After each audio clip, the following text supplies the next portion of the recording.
GT Racing right now. He's got traction, he's got rhythm, both of them! Maloney! Oh, he's taken Anderson! Anderson's up top! Oh my god! Oh! Big crash! Oh my goodness, half the field's gonna get rolled! Second very close. These guys are going to want to make their way through the field very quickly. Oh, there we go! Oh no! That's massive! This is it! This is over! I can't believe this! Oh my god! God, what?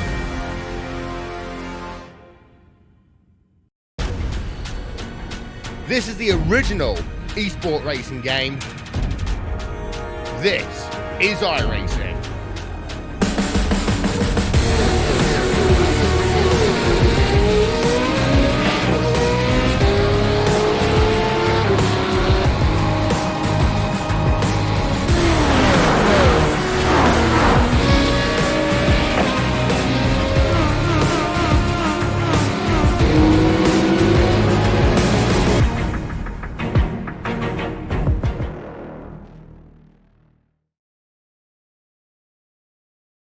Ready. Welcome, one and all, to the Majors series. Once again, the Pacific Majors has grown into a big multinational competition over the last couple of years, and this is the international division. Some of the best from Australia and the Asia-Pacific region competing for the Mario Andretti Trophy. Round 9, the Spa 2.4 hour. Bunch of GT3 cars travelling around the circuit to Spa-Francorchamps. It's always a nice thing to see. I'm Reese Gardner for SimSpeed TV. Joining me is Jay Kennedy. Jay, they're in their driver's briefing at the moment, and then they put the hammer down for 2 hours and 24 minutes. Yeah, hello everyone. It's going to be an awesome race here tonight. We love watching GT racing around Spa. What better track could you have for a GT race? And how huge is our field? Remember last year I think we had 20, 25 odd cars. We've doubled that. 49 drivers will tackle the circuit tonight. It's going to be really, really cool to see that many cars out on track. The best part of it as well will be we'll start at sunset and drive on into the night. That's exactly right. With an hour to go, we're estimating night will fall. It's currently 20 past 8 p.m. in sim time. A couple cars out on track at the moment. Just getting their lines right, making sure that they know every inch of this 7-kilometer Belgian track. Very legendary place, Spa. And the 24-hour race has been a big part of its history too. First, it was for GTs, then it resurfaced as a touring car race, and now it's back to GT racing, part of the Blancpain GT series. Well, we're only running for a tenth of the time that they would usually take, but plenty of action still to come, I'm sure. Yeah, definitely, and we've seen in these 2.4 hour races previously that the action really steps up in that final phase. We often have a bit of a slow burner, then all of a sudden it just goes off because there's so many different ways you can tackle it. Talking to a few of the guys before the race, what they were going to do strategy-wise. Some are going to short fill in the first stint, some are going to short fill in the last stint, others are going to do even splits, some are going to take tyres, some are not, some are going to take tyres at the second stop only or the first stop only, some are going to take tyres at both to have an advantage at the end. There's so many different ways that you can tackle the race, and no one knows which is the right one until the end. It makes it so fascinating watching these races when that sort of situation occurs.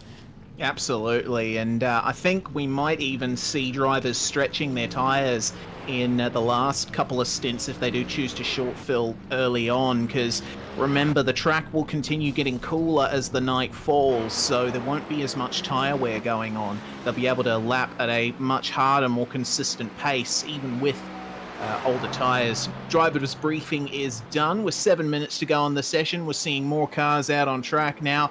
You see the wide variety of machinery that we've got here today. Mercedes, Ferrari, BMW, Audi, and more. It's a fantastic variety of cars in these GT3s. Yep, we have got one McLaren out there as well. I don't believe we've got any of the Ford GTs out on the circuit. There are a few drivers testing them earlier in the week.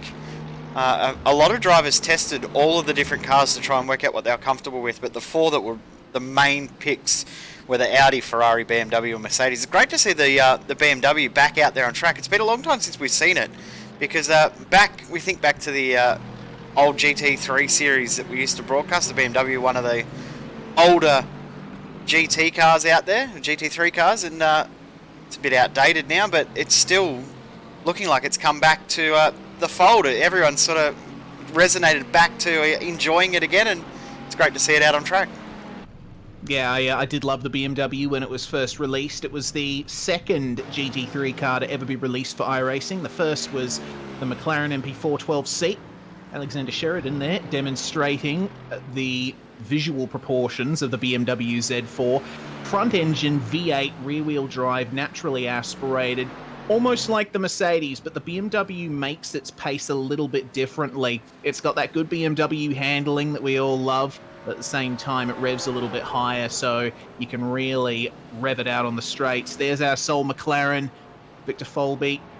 And the McLaren is a car that was obviously hugely popular when it was released, but it's really gone down in terms of driver numbers recently. We've only seen drivers like John Piesnik, for example, in Sprint Series Australasia. He was one of the few drivers to actually take the McLaren and make something of it, because it's a very hard car to drive, a lot like this one, the Audi. Dwayne Burns representing the four rings here, among many others.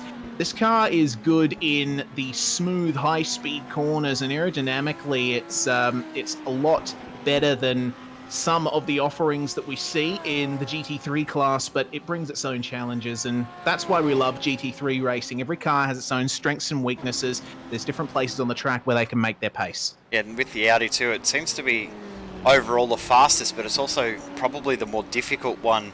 So if you can handle it, you're quite comfortable and okay driving it. But for the drivers that prefer a bit more of a comfortable ride and something that they can be a bit more predictable, the Ferrari and the Mercedes seem to be the choices for that, more so the Mercedes, which has always been the preferred car for a lot of drivers that are a little bit more of a casual racer, a bit more gentleman driver sort of car, the Mercedes, but the Ferrari's out there looking strong as well. So this should be really interesting to see all of these different cars out there and how they all tackle this race. The fuel burns, the pit strategies will be different for all of the teams and all the different drivers as well, which will just really provide a huge mix-up when it comes to the end of the race. Exactly, and the balance of performance, of course, in real-life GT racing, there's balance of performance adjustments, sometimes in between sessions. That's how much they strictly control it, but iRacing has applied their own balance of performance measures to GT cars in the service, and they've worked pretty well, it has to be said. It's a good mix of cars. And David Baker sitting in the pits, one of the guys that will be hoping to make something of this one. It's going to be a very strong field, and coming out of La Source for the first time, because we are running the endurance layout, which means the start-finish line actually located where you can see on screen now, the run up to Eau Rouge and Raidillon. Originally, that was where the start-finish line was located for all forms of racing, but for Grand Prix purposes, they use a start-finish line between the bus stop, Chicane, and La Source, which is, I believe, how these drivers are going to be taking the start. Yeah, well, that will be the finish line for the race, but I believe the actual start line for this layout is the old start line across the... I got it flipped! Haha! Yeah, so the finish line will still be here, but the start line will be the run down to Eau Rouge, so... it can actually catch a few drivers out. We've seen in OEC, and I believe in the race here last year as well, that it caught out a few drivers because they're expecting the green flag to fly when they cross the finish line. But you can see here as the Mercedes comes across, that is the start line there, and you can see the flagman just standing off on the side, ready to wave his green flag. So that will be where they get the signal to start the race. It's a long way from the finish line, and it really can catch drivers out. The other thing too is, mate, we were talking about pits and needing to do 2 stops. The downfall is how long this pit lane is, because you've got both pit lanes. You really want to make sure that you're careful with how you actually tackle the pits. You don't want to spend extra time driving down the pit lane than you have to. And the other part too is it's really, really tight when it does the hairpin at La Source. You don't want to hit the wall there either, because that just creeps up so quickly. Yeah, absolutely. And you can just keep it on the limiter and thread it through that hairpin section if you're good enough, but it's often easier just to take a confidence lift, I suppose. So Big challenges both on and off the track for these drivers, but this guy is currently heading up the timesheets. Christopher Norton, and not by much. Marco Mogren only 16 hundredths behind, which is quite the gap to have in a warm-up session. So any margin you get is always preferred, but yeah, not much separating first and second for a warm-up. Really, really cool to see. A little bit further of a gap for the rest of the field, but overall we've seen, of our 49 cars that are in the race, 43 have set a lap time. Actually, we've got 50 cars out on track. 43 have set a lap time. Top 40 separated by under 5 seconds. Top 20, 2 seconds. That's pretty impressive for GT Racing. GT Racing, the field's usually spread out a little bit more, but for this race, they're looking like the field's very, very tight. With the number of drivers we're seeing, we're going to see some really interesting battles. We certainly are, particularly coming out of this section. This is where the circuit rejoins what used to be public roads. Of course, Spa has a very storied history, celebrating its 100th anniversary in a couple of years. But this section through Blanchimont and all the way down to La Source is former public road turned into racetrack. Of course, it's one of the best circuits in the world. It makes sense. This is your grid for the 2.4 hours of Spa. Marco Mogren starting on pole. Dwayne Burns has put it on second.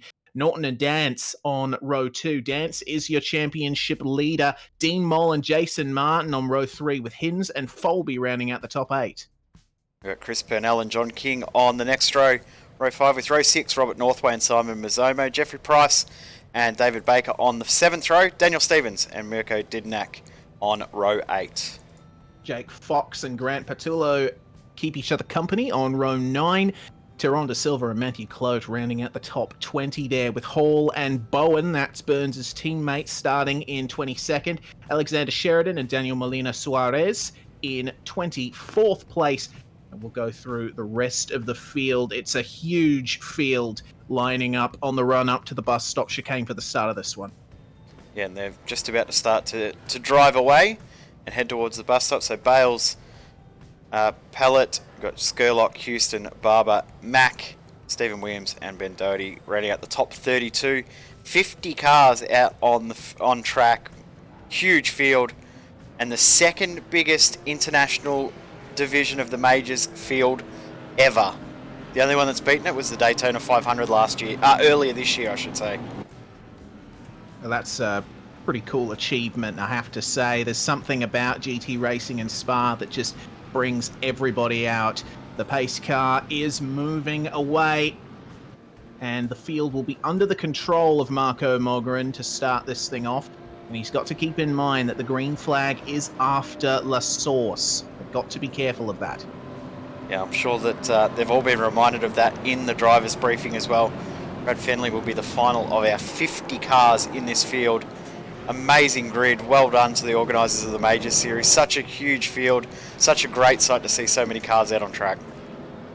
Absolutely, and there we go. Those are all the cars in one shot right there through the bus stop. That's a fantastic shot.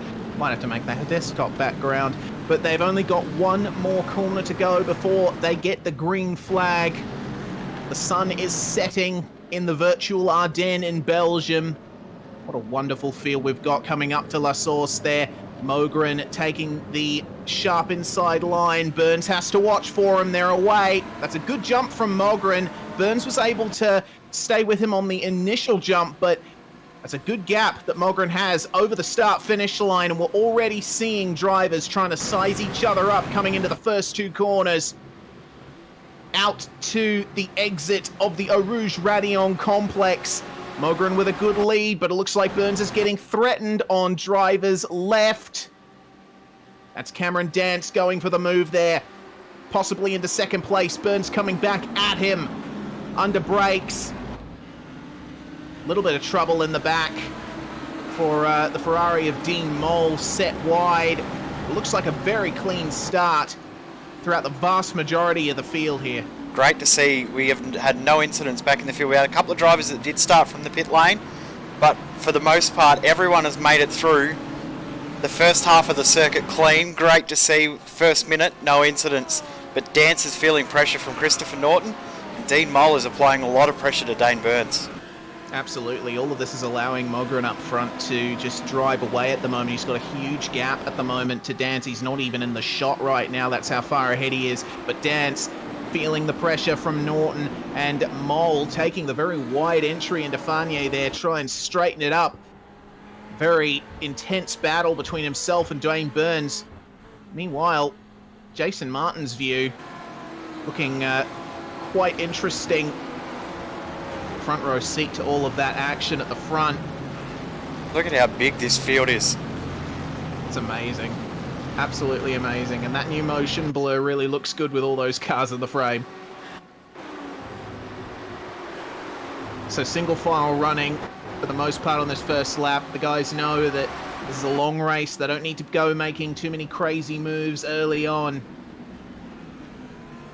Nice and stable. Thought Jason Martin was looking at making a move there. I must say, Jason Martin has impressed me so much in this series. Of course, we know that he's very, very strong in the oval side of things. We've got an incident at the bus stop chicane. And so pretty good with how many cars in the field that it's taken that long for an incident. But yes, a few cars involved there. We'll get a replay and try and pick up what's happened. But Suarez has come into the pits very, very quickly. Not ideal for him. Let's see what's happened. Certainly not.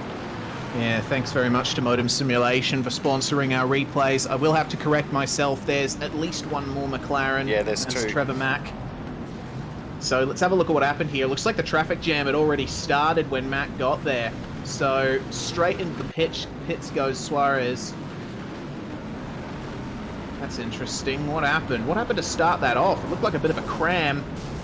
Oh, that's awkward. Of course, people coming barreling in, and most of them racing on one monitor. You can't quite see the other end of the bus stop chicane when you turn in, so it can be quite difficult. Yeah, I can't quite pick up who it was involved in that incident that started it off, so unfortunately that we can't get the full replay of that, but have a look back up the front. It's already 2.5 second gap first to second, but Norton is doing a great job applying pressure to Cameron Dance right now. He absolutely is, and the Audi looking like it's the car of the choice for the front runners. Very strong around Spa. Through these mid-speed corners like Fanier and Stavolo, it's really important to keep the car balanced. You don't want to get too much aero push, and Dance you can see pushing very hard, bit more turn in. Doesn't have air from the car in front messing him up through the higher speed sections. Norton is going to have to be careful along here. It's going to be a blind entry to Blanchimont. Of course, there's a lot of tarmac runoff on the outside nowadays to protect you if you do go off, but you still don't want to push too hard through this section. It can bite you. Yeah, it definitely can, and we've seen so many times before that guys are a little bit too aggressive and throw it off into the wall. This is Robert Northway trying to get past John King, and he's defending from Simon Mazzomo behind as well. So we've got Ferrari, Mercedes, Audi all in this little group here. Just ahead you can see one of the other McLaren in the field, Victor Folby. It's a really cool little battle here as we've got our first actual lap times registering on the board. Mogren at the front of the field is absolutely flying away now out to a 3.5 second lead, but we've got an incident. Yeah.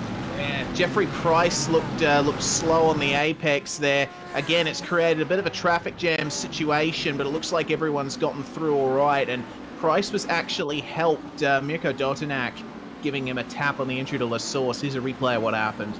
And also seeing John King's having a few technical issues as well, so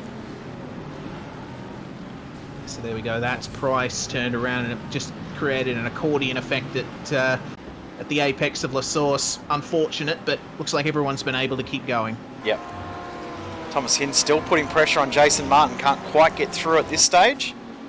And it looks like John King might be out of the race. So his technical issues may have ended his run already. Of course, leading the Legends division. He's leading it by a long way as well. Again, this season. But to be disappointing for him points-wise if he doesn't get a big haul here.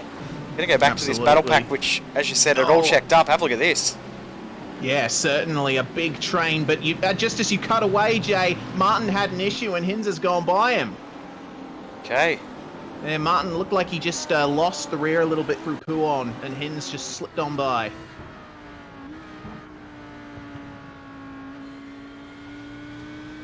So, went in just a little too hard and then lifted off on the exit. I think that was a reasoned decision from Martin just to stay behind. Cam Dance is feeling the pressure now with Christopher Norton again. Norton's closed right back up. Of course, Norton did very well in race 2 last time by at Detroit in the IndyCar. Dance won the first race, so these two no strangers to each other. Nah, certainly not. It's awesome to see two guys of similar pace battling hard in a series like this. Of course, GT racing is not the only thing that the Majors does. A big point of the series is that it's a variety of car and track combos, a variety of different formats as well, to test the drivers, see how versatile they really are. And they look seemingly under control for the most part. That's Dean Mole coming out just behind them, and oh no, another problem at the source for Daniel Stevens. Way back in the field, he's had to do a couple point turns to get that thing going again. Yeah, he's just lost about 15 spots there. I think he was in 15th. Now we'll see what's happened here. One thing I do like about the GT3s is they do have the position at the start of the lap on the rear, on the windscreen. He's done this one all on his own. Oh my goodness, yeah. And that's a mistake that is very easy to make. There's a lot of inviting runoff area and AstroTurf on the exit of the source, but you can't use too much of it. Not only will you get an off-track from iRacing's automated system, but it doesn't have much grip, that green stuff, so try and stay off it if you can. Well, there's the two different shades of green too. The one there on the outside there, that's AstroTurf. Don't want to get on that. And the other one that's a bit of a more of a bluish shade, that's concrete. You can get on that one, it's not too bad. Yeah, so... Oh, I've just had a car blow up. Oh dear, that's no good. Not quite sure who that was.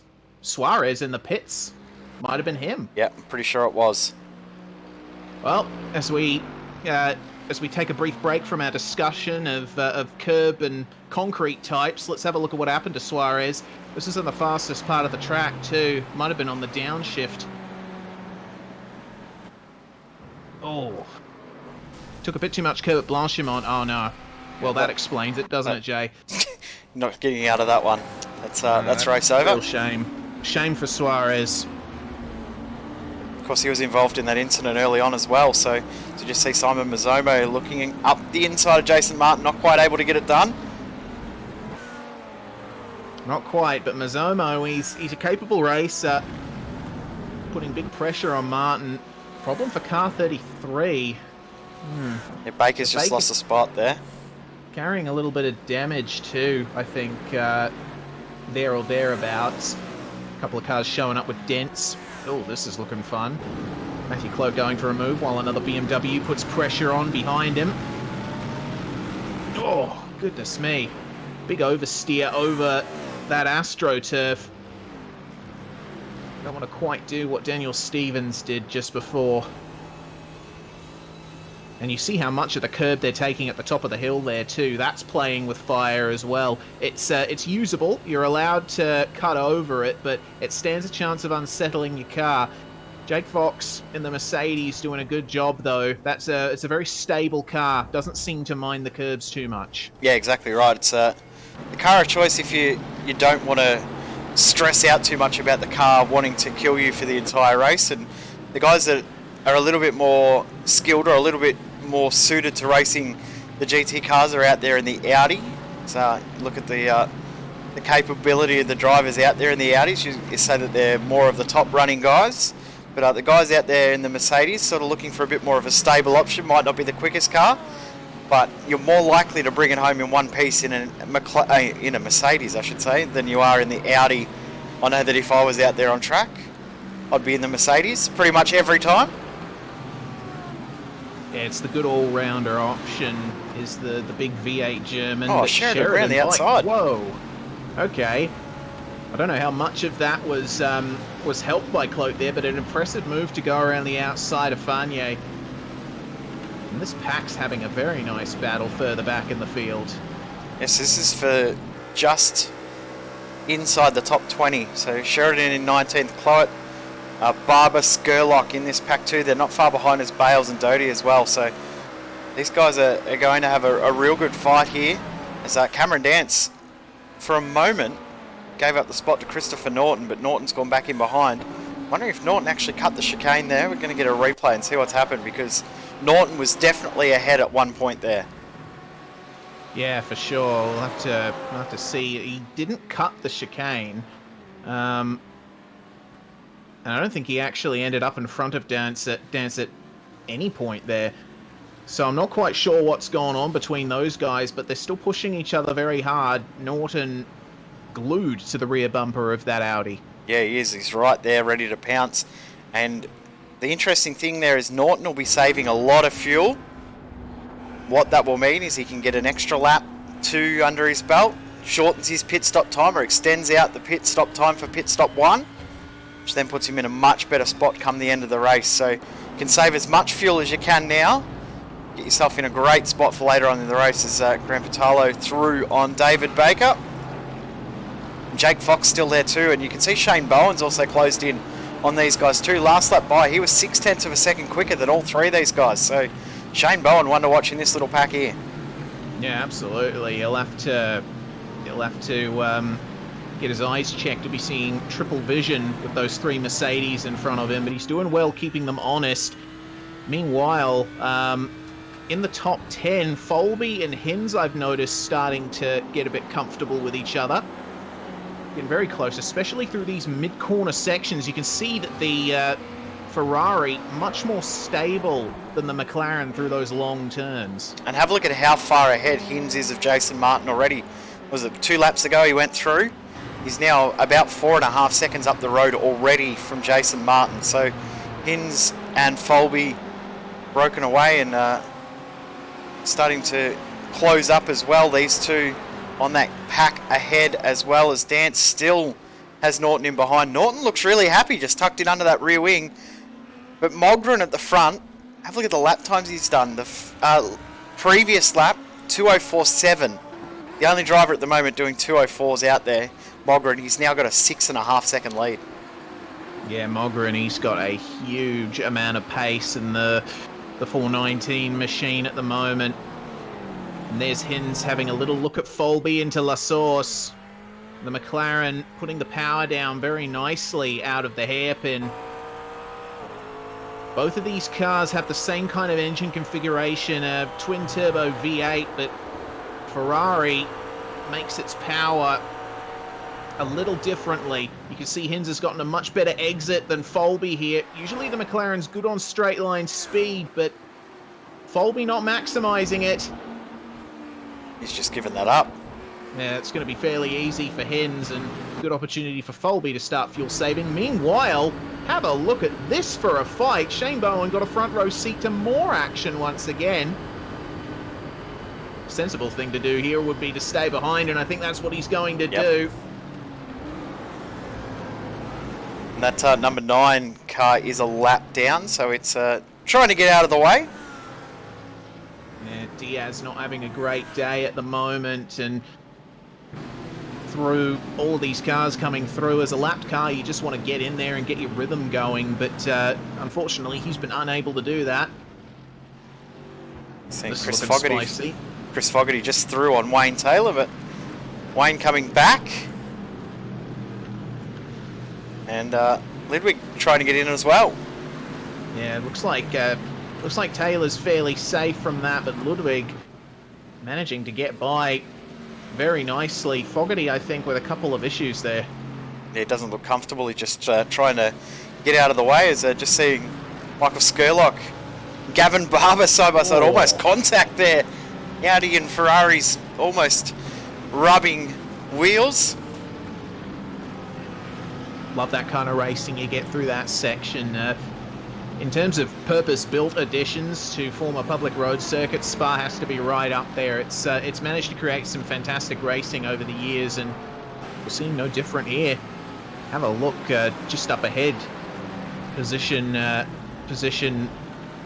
whichever it was. I'm having trouble finding my It's numbers. too many at the cars moment. out there, isn't there? Yeah, my goodness. I'm not used to seeing this many cars on a grid. We only usually see this in Enduro season in Scops, but this is awesome to see, and a great shot of the rise. Dan's flashing his lights for some reason. I think there might be a couple There's a lap lap cars car. ahead of them there. Yeah. Yep. And Norton's out of the throttle around the 300 metre mark, so he's well and truly in fuel saving mode. No real surprise in that, considering how early in this race it is and how much racing still to go. And I apologise, I did say before that Mogren was doing 2:04s. I meant 2:14s. He's not 10 seconds quicker than everyone else. My apologies for that. Just place the 0 with a 1 and you're good to go. Yep. Stephen Williams just losing a spot to the other McLaren in Trevor Mack.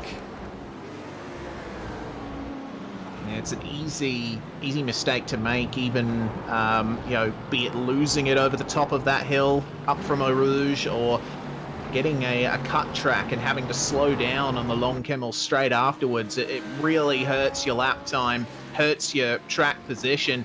Last thing that you want to have happen. But Mogren is looking pretty untroubled up the front. He's just been pounding away at those laps. Oh no, trouble for Martin. He was that sitting doesn't in look like a very good place. No, and he was sitting in 9th position, so this is really painful for him. What has happened here for him? Too much AstroTurf? No, he looks reasonable through there. I think it's going to be right here. I think he might have actually blown an engine because he's not moving still. He's hit the wall, has he? Oh, gee, look at how long that spin went for. Yeah, that would have And he's been still stopped. ages. Ages and ages for Jason Martin. Well, I don't think that would have resulted in much damage to the car, all things Oh, here we go. considered. Maybe he's just waiting for a gap. Yeah, he just couldn't find a gap to get going again, but he's now going. Oh, And that no. has cost him 29 positions at one spin, and he's on track. It's cost him 40 seconds. That's going to hurt really badly for Martin. Now he's got damage to deal with too. John King, meanwhile, back in the pits, and he clouted the entry wall on his way in for good measure. So a couple of guys' races starting to unravel. Oh, another one. Oh, my goodness, it's starting to all go off. This time it's Ludwig. And that's just coming out of Blanchimont, which is a place where it's easy to lose. We've already seen it happen once to Suarez. Yeah, I think every single driver in the field has done this at some point. You just clip that curb a little bit too much because you want to clip it, or virtually clip it. Yeah, that's a heavy impact. Yeah, we'll have to bring that in the pits and get the spare car out. The interesting thing is you pretty much can come in now and then you'll be okay to make one stop to the end. Jeffrey Price putting a lot of pressure on Simon Mazzomo up for 10th position, or 9th position I should say. Price looking strong, very, very quick out there. One of the fastest cars at the moment is this car of Jeffrey Price. Yeah, Jeffrey's doing well. Started in 13th, now pressuring for 9th. He's put some good times down in that Audi for sure. And Mazzomo, we saw him involved in a bit of action earlier on, but looks to have calmed down a bit now. And these guys have isolated into their own little battle pack. Oh, another car Price around. Oh no, really? Skurlock. That's at No Name. And that would have been awkward if he'd done that a couple of seconds later. I reckon this might have been just a straight up spin. Another one of the places where it's easy to unsettle the car. Entry. Yeah, that entry curb. It's higher than you think it is, but you need to use a lot of it in order to maximize the line through No Name. Just an unfortunate mistake, really. This battle, on the other hand, Dawson. Oh, don't do that. Silva. Oh. I thought De Silva was going to throw it around the outside and go too wide into Blanchimont. That's never going to work. And what he's done, he's absolutely ruined his run out of Blanchimont, not able to get a move done, although Dudnack's made a mistake. Oh, just a bit too late on brakes into the chicane. These cars do have ABS. You can mash the brake pedal, but it doesn't work out well for you if you overshoot. And what on earth has happened to Bowen now? Have a look at the witness marks there. He's gone straight ahead into the chicane, into the wall there. I actually wouldn't be surprised if he's been helped looking at those witness marks. Well, let's have a look, thanks to Modem Simulation. He seems reasonably alone on track. Oh! Looks like he just did do it by himself. Yeah, and have a look at how hard it went. That was bizarre. That was almost like a failure of some sort. Yeah, but it's not out of the question to see the Audi doing things like that. It can be a very twitchy car, going over those micro bumps, easy to unsettle. Meanwhile, this top 2 battle has got more traffic to deal with. Phil Otto just letting them go on the exit there. I think Dance was expecting him to go the other way. Yeah, I think Dan's got a little bit caught out there, but they both got through and haven't lost any ground, haven't lost any time. No, they look very, very happy just driving as they are at the moment, these two. We're going to go to another battle, though, because Ben Doherty and Gavin Barber, it looks like there's just been a change of position there. Barber's now dropped back to 20th position. Ben Doherty through. Biggest mover in the field, Wayne Taylor, is now in 26th position, started in 48th, plus 22 in only 22 minutes of racing. Impressive stuff from Taylor. He's using that BMW to its full potential. You often see BMW drivers going for those longer runs, and oh dear, Northway in trouble. Seems like every few corners there's someone else going off. The changing conditions obviously catching these guys out as the track cools down. Well, look, one thing too is it's drivers that we normally see really, really strong and really consistent that are having troubles today. It's not just drivers that are a little bit new to these cars or anything like that. That's a strange one. The car just going straight ahead. We've had another incident on Houston around in Fagné. So let's have a look at what happened to him. He's still at a standstill according to my live feed. So yeah, I've got a few other cars that have stopped out on the circuit as well. So there's been a decent incident here, I believe.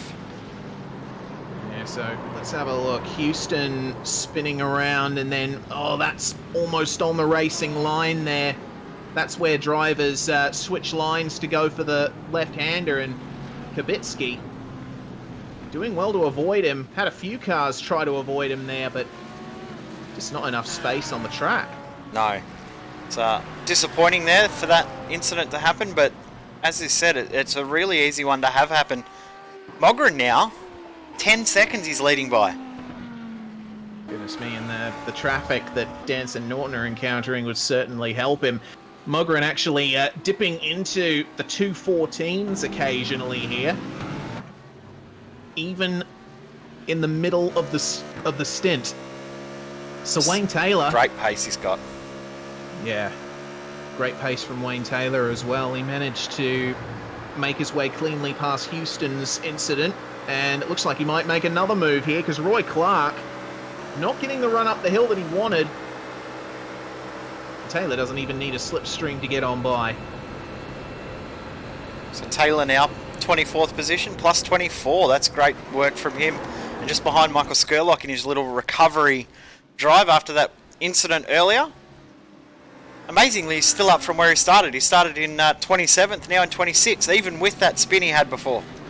Benefits of big fields, I guess. Yep. It's quite easy to gain possessions if you're in a race of attrition like this one and you keep your head screwed on. So Skurlock putting mad pressure on Roy Clark at the moment, and this is where the Audi is very strong. The BMW likes these kinds of turns as well, but when it comes to mid-corner speed, being able to carry speed through the corner, the Audi has the BMW beat a lot of the time. Of course, you can afford to be very aggressive into this section. You see Skurlock using all of the curb through the right-hander. Oh, this could be it. That's it right there. Clark, I think, focusing on running his own race. There's been a real big check-up there in the bus stop, and I reckon Robert Northway has just come into the pits. Wasn't actually intending on coming into the pits. Watch this from Robert Northway. Jump on board here for a second. Gavin Barber also around. Just seeing on the timing. We'll stay with this replay. But Northway, I think, got held up by this lap car. You can see the lap car just moving to the side there, that red Ferrari. And I actually think he's made contact with him through the bus stop chicane.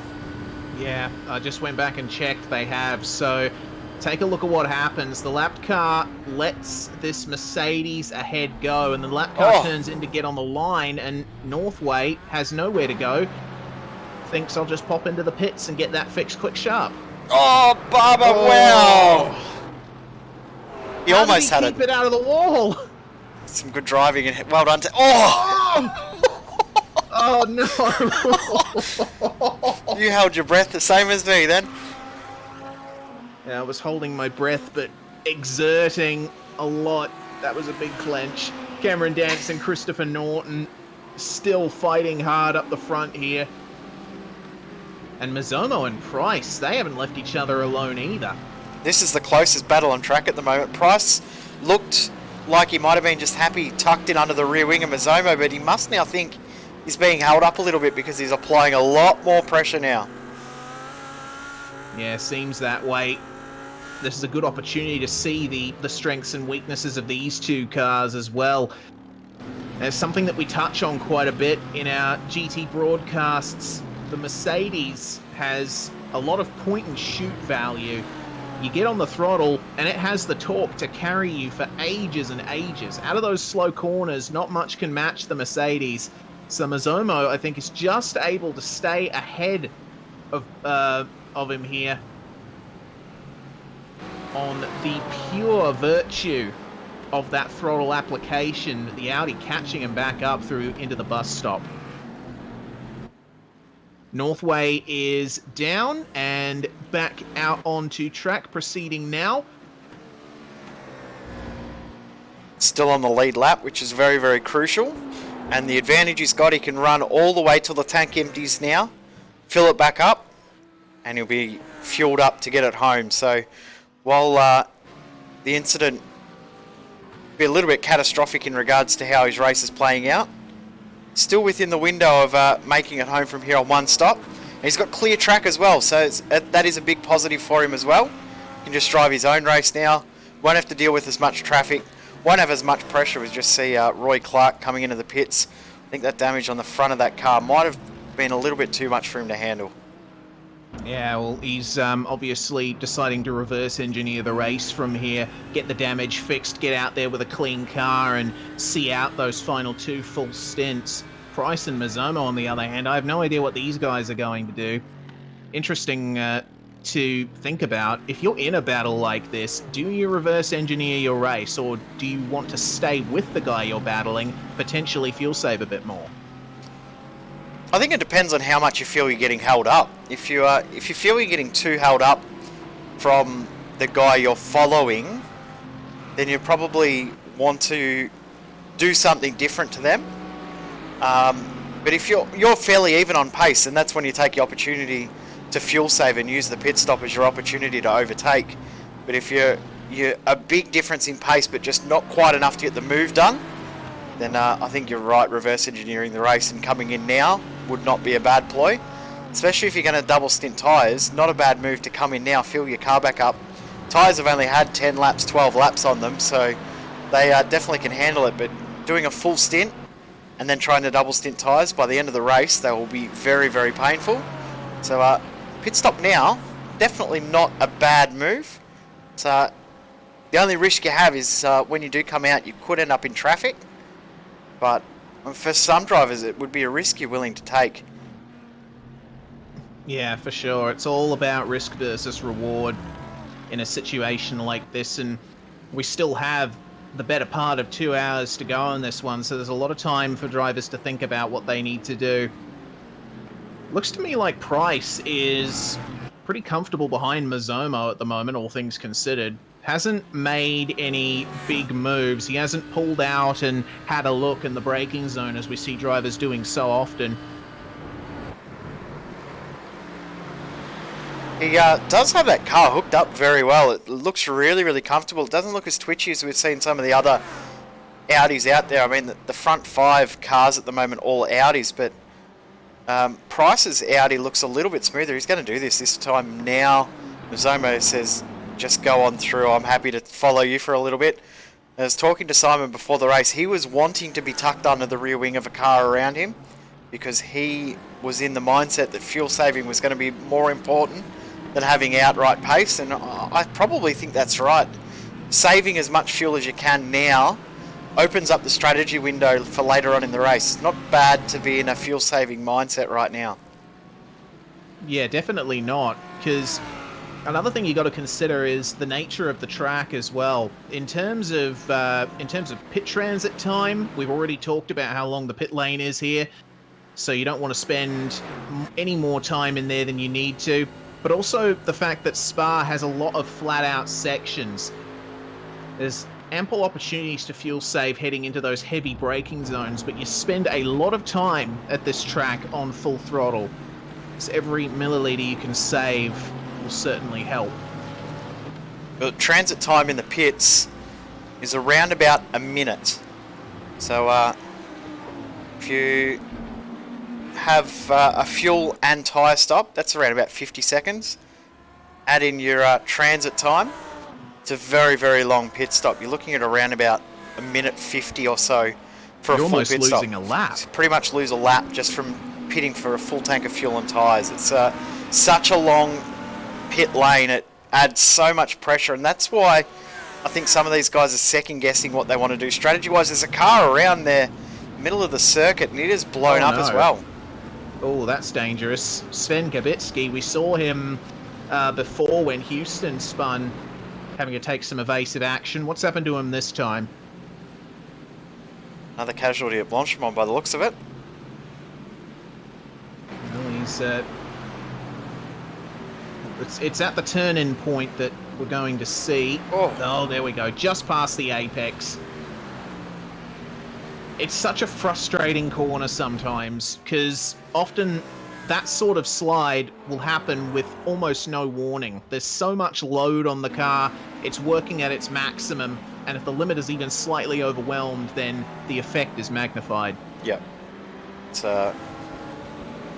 such a tough corner to get right too, because you have to commit so much to it, and it's probably the easiest corner on the circuit to get wrong, and it's the one corner that gives you the worst result if you do get it wrong as well. So unfortunate there for Sven, but Victor Folby is doing a great job holding on to the back of Hinz. Last lap by he was actually quicker than Hinz. Folby was the 4th fastest car out on track last time by, so he's looking pretty strong at the moment, is Victor Folby. Certainly is. Lapping nice and consistently in that McLaren too. Is recent lap times hovering around low 16s, high 15s, so not bad pace. Only running about a second off what Mogren was able to do on full pace at the start, so this is the kind of stuff that you'd want to see from the middle of a stint from someone like Folby. Meanwhile, De Silva now on the back of Simon Mazzomo, and De Silva we saw almost involved in a bit of drama before. Let's see how these guys stack up against each other here. Same car. And these are the top running Mercedes out on circuit. So Audi top 5, Ferrari in 6th, McLaren in 7th, Audi in 8th, and then 2 Mercedes, actually 6 Mercedes all in a row. BMW, first place BMW I should say, is in 15th, Chris Pallett. But these guys are 1st and 2nd in the Mercedes runners. A little bit of bragging rights being the first of your brand of car out on track. But you don't win the race, at least if you're the first of your type of car, you're always in a good result, I believe, anyway. Yeah, that's a good way to look at it. In terms of battles, looks like, is that Skurlock? Yeah, Skurlock just got a position. Getting by a BMW. Yeah, Wayne Taylor that was that he just got past. Oh! Oh my goodness! And Wayne's held on to that. That's crazy. We need another look at that. We do, from Taylor's perspective. Done. Because this is how to recover from a whoopsie at Blanchimont. Whoop! Oh, it didn't even scrape the wall. Didn't even leave the tarmac to get into the wall. Awesome stuff.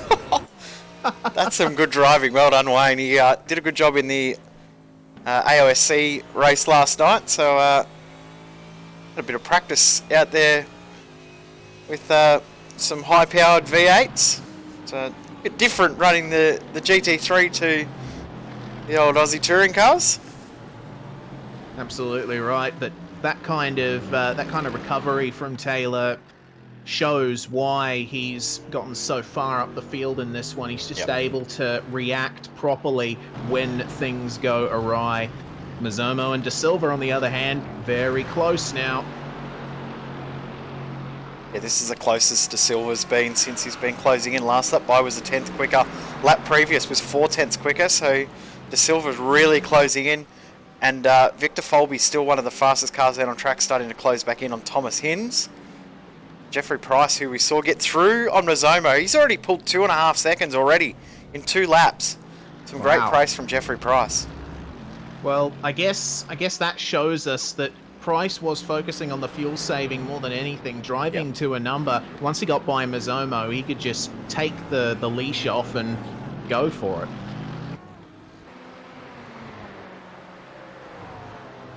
You can see headlight trails starting to appear on the circuit now as the sun sets. That right there, one of the most iconic pieces of racetrack in the world, both real life and sim. And these guys are taking it almost flat out. These GT3 cars, they do have their fair share of downforce, but they still rely on mechanical grip more often than not. And De Silva trying to test the limits of that mechanical grip as the speed goes down. Meanwhile, Curtis and Stevens having a bit of fun here. Of course, Daniel Stevens trying to recover back up the field after his whoopsie earlier. He started in 15th position, trying to get himself back up towards that top 15. There's one spot for him. Nope, they're still side by side. It's half a spot, I guess, in terms of if you want to try counting accurately. Super close, and you cannot run side by side through there. You have to go back into single file. But it looks like this will be a done deal for Daniel Stevens when they come up to Malmedy. Good slipstream. I'm always amazed at how late you can brake for this chicane. Seems like it comes up super fast, but you end up slowing down a lot more than you think you do. You can carry so much speed through that section. Yeah, I'm amazed by that too. It's a corner that when you look at it, or when you're approaching it, it feels like it's really tight, but it's nowhere near as slow of a corner as you'd expect. So as you said, you don't have to brake anywhere near as hard as you would think, or you mentally are preparing for. So sometimes it's hard to actually brake as late as you need to because of that psychological part of the corner not being what you expect it to be. Even after you've done it 1,000 times, it still doesn't feel like you would expect it to be. It feels like it should be a much sharper chicane than what it is. Yeah, those sorts of details can catch people out all the time, especially when you're in a car that you're unfamiliar with, but I don't think that'll be a problem for most of these guys. The GT3 class has been the most popular on iRacing for many years. De Silva not making huge inroads on Mazomo while we've been chatting. Doesn't seems like he's leaving it all for this draft on the Kemmel straight. Bit of an extra opportunity to lift off the throttle earlier. Unless he's trying to go for the move here, which he is. Mazomo not giving him much quarter, but they're both managing to get through cleanly. You can see Mazomo's really under threat now. De Silva taking those narrow lines. And he left the door open a little bit. He wanted to see if De Silva was going to throw it up the inside. Did, but didn't commit. He sort of only half committed in the hope that Mazomo was going to back out of it more than actually trying to get the move done. So good driving from Mazomo just to let him know, all right, if you really want to commit, you can have it, but I'm not just going to give it up to you that easily. And that's what we want to see, you know, defending with some backbone. That's good to see.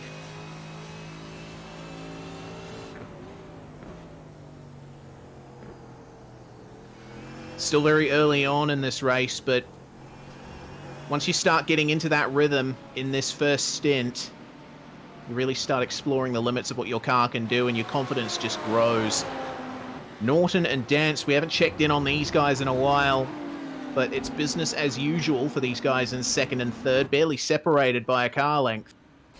And one thing I'm noticing too is they're matching Mogren for pace now. So while Mogren did check out really early, They're now matching him for pace, actually slightly quicker than Mogren now. So Norton, that last lap by, was the fastest car on track. Then Dance, then Purnell, Burns, Hins, and then Mogren. So the top 7 are all faster than the race leader at the moment. So starting to, whether it's traffic that's starting to hold him up a little bit or something else, as Trevor Mack comes up to try and pass Ben Doherty, not able to do it. Trevor Mack, he's a brave soul, choosing the McLaren through that section of the circuit.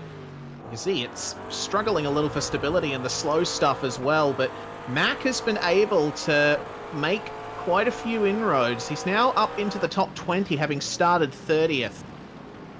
Good to see from him. But on the subject of Mogren, I'm thinking maybe his race start was just an exercise in how fast he could go, do qualifying laps until he couldn't anymore, and then start driving to the numbers, start thinking about the strategy and the fuel. That might be what he's doing. Yep, very, very good chance. Break the hearts of the guys behind and then concentrate on the actual race itself. I mean, the intent from the green flag and how much of a jump he got right at the start probably shows that that could have been the thinking. A very, very good chance. Going to go back to Trevor Mack and Mitchell Bales because these guys are still together. Thought Trevor Mack might have broken away here, but Mitchell Bales is doing a good job holding on. Yeah, Bales and the Mercedes will be very strong through this section. You see how much he is firing it towards the inside. And as we're taking a look at this, bit of an update on Mogren. I'm riding along with him on my end. Guess what he did into the bus stop? Clutched it. Yep. So he's sinking fuel now, and have a look, listen to how early he was out of the throttle coming into the source there. So, yeah, fuel saving big time now. Well, see if the strategy changes in that lap by.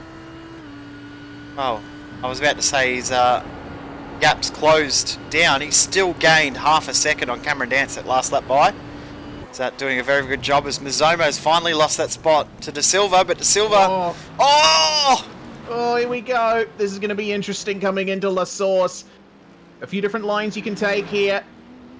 You can stay wide on the outside and get a good exit. De Silva on the inside, Mizomo protecting that outside line, and have a look at the momentum he carries through the corner. Yes, De Silva was taking the faster line, but Mizomo was able to get on the throttle earlier. They could go side by side through a route here. Don't do it. Oh, Mizomo's feeling confident.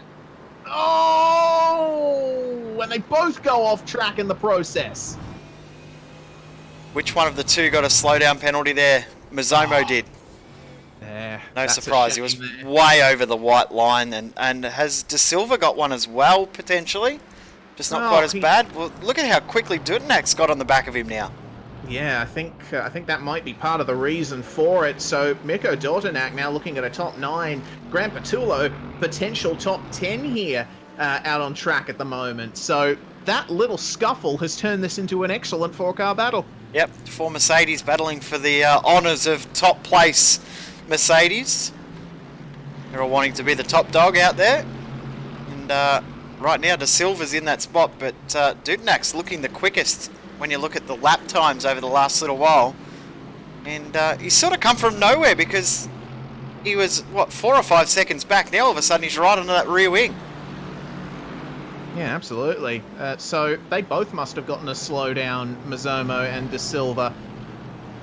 But De Silva, I think, perhaps leading it a little bit later to clear the slowdown than Mizomo did. Yep. Continue maintaining a bit of momentum. Mizomo is at the back of this train now, so he's got a fair bit of work to do if he wants to get back up there and back into the top 10. And we're pretty much at 1/3 race distance as well. We've got 44 minutes gone and 100, or just under 100 minutes to go, 99 or so minutes to go. 44 laps we're predicting still to go. I was just noticing some drivers have just done their fastest laps of the race. Thomas Hins has done his fastest lap just then. Dane Burns also just did his fastest lap of the race. Cameron Dance also did his fastest lap of the race. These guys here all also doing their fastest laps. that being Dudnak and Patolo. So the track is definitely speeding up. The temperature has dropped around about 1 degree since we had the green flag. So track conditions are becoming more ideal for driving. A little bit harder to see though than what it was earlier, and the headlights starting to take a little bit more of an effect now. Yeah, good thing they have the headlights, otherwise they'd be in a lot of trouble. Also, interesting to note, the sun is not hitting the track surface anymore, so the UV not hitting the tarmac. That's one of the most important bits. Now, Trevor Mack probably taking a scheduled pit stop there, and eyes will be on this guy, the leader, to see what he does, because we're well and truly in the window where you can take your first pit stop and get home nicely to the end. So this is Mogren on screen, and he is now out to a 13-second lead. He's just doing this all too easy at the moment. No real challenge from behind because he is still pulling away from these guys behind. Yeah, Dance and Norton don't have an answer for him at the moment. And speaking of Dance and Norton, they've spread out just a little bit now. Norton about, I'd say, half a second back from Dance at the moment. So things have calmed down now in this race after the dramas we've seen, just a little bit. Oh, Burns! Oh, speak of the devil. He's out. Oh, no. From So what 5th happened to position, him? he's out. That's concerning. He was doing fantastically. Oh, guess He was which high as corner? fourth. Oh, yeah. Oh! Oh. It's just that little slide. And you instantly try to correct it, but the car regains grip too quickly. It just sends you straight on. Nothing you can do. Flick. There we go. Oh, what a hit. One positive is he will have a spare car that he can get back to, and he was fairly close to the pit lane, so he'll be able to get out there. Mazomo coming in.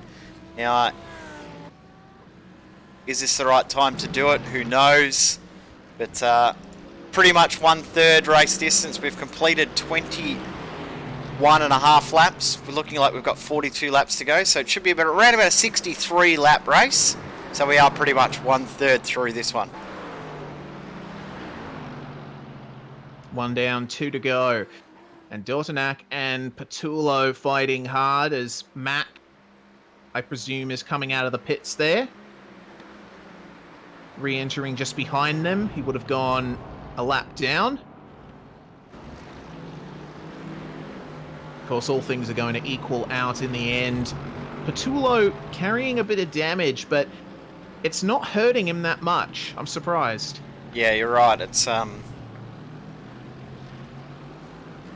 really interesting, the pace as well that he's got, Patolo, at the moment. He is the fastest of the Mercedes out there. Only one other doing low 16s at the moment, that being Tyrone de Silva. Everyone else is in 17 and 18s, and some are even in the 22s, 23s back in the field. So, yeah, that damage is not doing anything. If anything, it's made the front handle a little bit better, and he's driving better. So some of that might have to do with the draft as well. Yep. We'll be getting a nice draft from the Mercedes in front of him. Danson Norton, meanwhile, gap is back under 0.6 of a second. But these guys look reasonably comfortable out here. They're not trying anything dangerous. They're not going for moves left, right, and center. Just flying in formation. And we were saying before about how the pit stops and how long they are. Mazomo has just gone a lap down. He was in the top 10, come into pit, and it's gone a lap down. And that should tell you something about what it takes to complete a pit stop around here. And deities help you if you receive a penalty and have to return to the pits, because you've got to do that big long grind all over again. And that there was the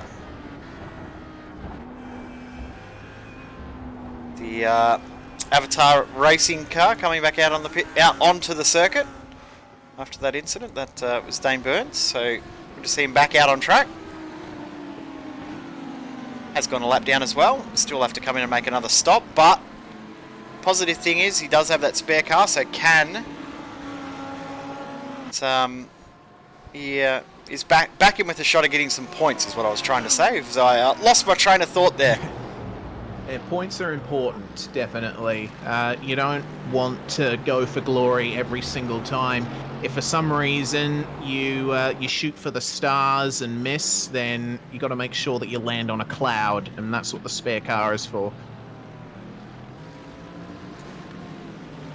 So Dortanac and Patullo now fighting for 8th and 9th. Patullo's really starting to turn up the heat here on Dortanac. He's doing a really good job, isn't he, of just applying pressure, using the draft. He'll probably be saving a chunk of fuel as well. So he's looking really smooth and really controlled, and that's great to see, because the damage on that car, you would think, oh, well, he's got no hope of maintaining anything, but the pace is still so good even with that damage. It's not affected him at all. Yeah, and you can see he's compromising his entries slightly in order to get better exits. I think that's part of what's helping him in a straight line. The damage may just be only cosmetic, but there's no way of truly telling from our end. It does look pretty badly beat up. Yeah, I'm wondering if he's not in draft, whether it would be a lot slower, but because he's in draft, it's negating that disadvantage of the front aero. Be a little bit easier to stick behind another car than it would be to make that pace out there by himself. Crucially, he's managing to drive consistently as well. He's placing the car really well. Very aggressive on the brakes there into La Source. But he's keeping up very well, focusing on the front end, focusing on getting the car turned in so you can straighten out those exits. Exactly what he needs to do right now. Yeah, he looks really controlled, really smooth as well, so that's a real positive for Patullo, and Dudnak as well, also doing a good job. I'm just noticing too, Gavin Barber had an incident. Oh no, that car does not look good. Oh. He was doing a really good job inside the top 20, but Gavin Barber now is another casualty of Blanchimont. Yep, and it happened in exactly the same way once again. Just a little bit of instability going through the corner. And as soon as those front tyres loaded up again, it just speared him off.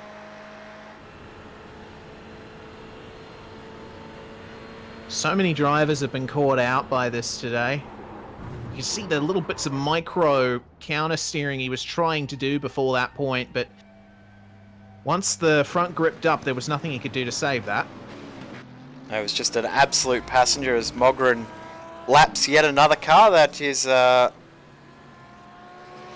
Dave Douglas coming into the pits to make his scheduled stop with 90 minutes left on the clock. 41 laps of racing to go, or thereabouts. There's still a lot that can happen in this race. There's still a lot of time left for this race to unwind and something bizarre to happen. As I said at the start, these races always are a little bit of a slow burner because everyone does so many different strategies. Fuel saving, not saving, early stops, late stops, tyre stops, changes the whole race, and we get down to the end phase of the race and you never know what's going to happen. It's always great fun watching these races. Yeah, there's so much gearing up and working towards the finish, and when you consider the length of these races, there's a lot of planning and control that goes into something like this from a driver's perspective, from an administration perspective as well. Remember, Mike and the Majors administration team, they run a few divisions globally, and they've got full championship standings, livery packs, servers for all of them. So it's quite a mammoth effort to put on a league like this. Yeah, it's huge work that the guys do behind the scenes, and knowing what it's like to run a decent sized league, these guys do an amazing job with how many members they've got and how many people are involved behind the scenes. They all do a great job and all know their roles and know what to do to help each other out. It's a great league, and it's just to see the growth of it too has been fantastic. You think back to this time last year, I think we had 23 or 24 cars for this race last year. To have 50 cars on the grid, I think we're both as surprised as each other. I'm sure the admin crew are absolutely overjoyed with how many people have turned out to race for this race. Yeah, I agree. It's fantastic to see this amount of machinery out on the track and battling as hard as they are as well, for the top 10 and also for the podium. Dave Douglas and Gavin Barber both exiting the pits. I think Douglas was in for a scheduled pit stop. Barber, obviously, to recover that intense damage he sustained. But these guys are now fighting each other for track position coming out of the pits, and they've got company from Michael Skurlock, who is further ahead of them on track. He's trying to get a lap on both of those guys, and Barber decides, well, there's no point in me fighting too hard. I'm a lap down. Let's the car of Douglas through, then let Skurlock through as well. So Skurlock still has Mitchell Bales tucked in behind him too, so he still has a little bit of battling going on. He hasn't got it all his own way at the moment. Patullo not quite able to get past. That's the closest he's been. Have a look how close he is now to the rear of Dutnak. Certainly is. This is going to get intense, I think, down the back stretch. So, coming up to the end of another lap here. This is the end of their lap 26, start of lap 27. And this opening set of corners, traveling through here side by side, we already saw what damage it could do. Dutnak and Patullo staying well in line. Patullo actually not maximizing through there. Car a bit unstable. That's made him lose ground. Lost around about 6 or 7 tenths there, and almost at the point where he's lost the draft. Matthew Clowett's coming into the pits. So we're going to see a lot of the pit lane light up in the next lap or two, because we are about to hit 1 hour of racing. So talking to a few drivers before the race, I was thinking around about 26, 27 laps. That was based on a 2 minute 17 lap time average. But race pace has probably been a little bit quicker than a lot of drivers are expecting, because 2:15s at the front the entire stint with a couple of 2:14s. I'm actually surprised at how quick this race has gone. The race pace at the front is really good. Yeah, it certainly is. Mogren setting the pace once again. He just did a 2:14.8 on that last lap, which only a tenth off his fastest lap of the race. Stonking pace from him out the front.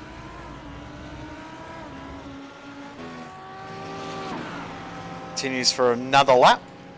This will be the 27th lap in his stint, and when he crosses the line, there will be just over an hour complete.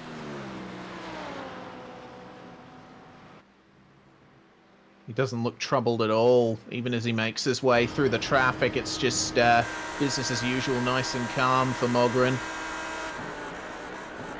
He's doing a really good job. As you said, he just looks comfortable. So all the battles that we've been watching have really settled in comparison to what we saw earlier. Oh, that's a little check up there. That wasn't as easy as he would have liked. Slight miscommunication there. But at the next corner, they managed to sort it all out. McPherson running in 23rd position. Now he's a lap down. He's another one of those guys that's actually done quite well, all things considered, because he started outside the top 40. We see Dodinac and Patullo entering the pits together. Chris Pellat following them in too. So this is going to be a battle of the pit stops between Patullo and Dodinac. Will Patullo get his damage repaired first off? You'd think he will. You'd say he'll look into using his spare car if he can. So the downfall to that is if you use it now and then have an incident, which we've seen happen so many times already in this race, having an incident through, especially through Bronchemont. I can't believe how many we've had there. But you don't want to use that spare car and then be caught out for later on in the race. We are over an hour through, 1 hour complete. 1 hour and 14 minutes to go, 74 minutes remaining. And pit window is officially open. Guys that have saved fuel might be able to get another 2, maybe 3 laps. But even then, that will still mean they need to make 2 stops in this race. There might be 1 or 2 people that can try and push it for 1 stop, but it's highly unlikely we're going to see anyone be able to do this race on 1 stop. At least with anything resembling consistent and competitive pace as Dance goes into the pits. So he is the first of our front runners to blink. See how that affects things. He was committed to the commitment cone then too, so hopefully he didn't get a speeding penalty. Chris Purnell also in, as is Thomas Hinds. Victor Folby though continues on in his McLaren, so Mogren, Norton and Folby continue on. The rest of the guys in that top 6-7 region have come into the pits. Silva comes in. Alright, so from here we're going to see, I think, 1 more stop at around about maybe half an hour, 20 minutes to go. Dutenak's come out ahead of Patullo, but have a look at who Dutenak's come out behind. That's Simon Mazzomo, who's just driven off up the road. So that strategy ploy for Mazzomo has got him back ahead of those guys that he was fighting with before he stopped. Yeah, his actual stop time, 1 minute and 1 second. Dutenak, 1 minute and 9. So Mazzomo taking a bit less fuel. The second stop will be longer than Dutenak's. We'll see if the pace in this middle part of the race can negate that for Mazzomo. By the looks of the times as well, these guys have all taken tyres on that stop, which I'm surprised that they've all decided to take tyres. It makes sense. It makes sense to me because we got to remember with about I'd say an hour, 50 minutes to go, the track will be in almost complete darkness. It'll keep getting colder. It'll keep getting grippier. So the tyres, I don't think, are going to suffer that much if you put them on now. Yeah, true. I'm just surprised that no one's going to try and gain a few spots by doing a complete no-tyre race as Mogren comes in.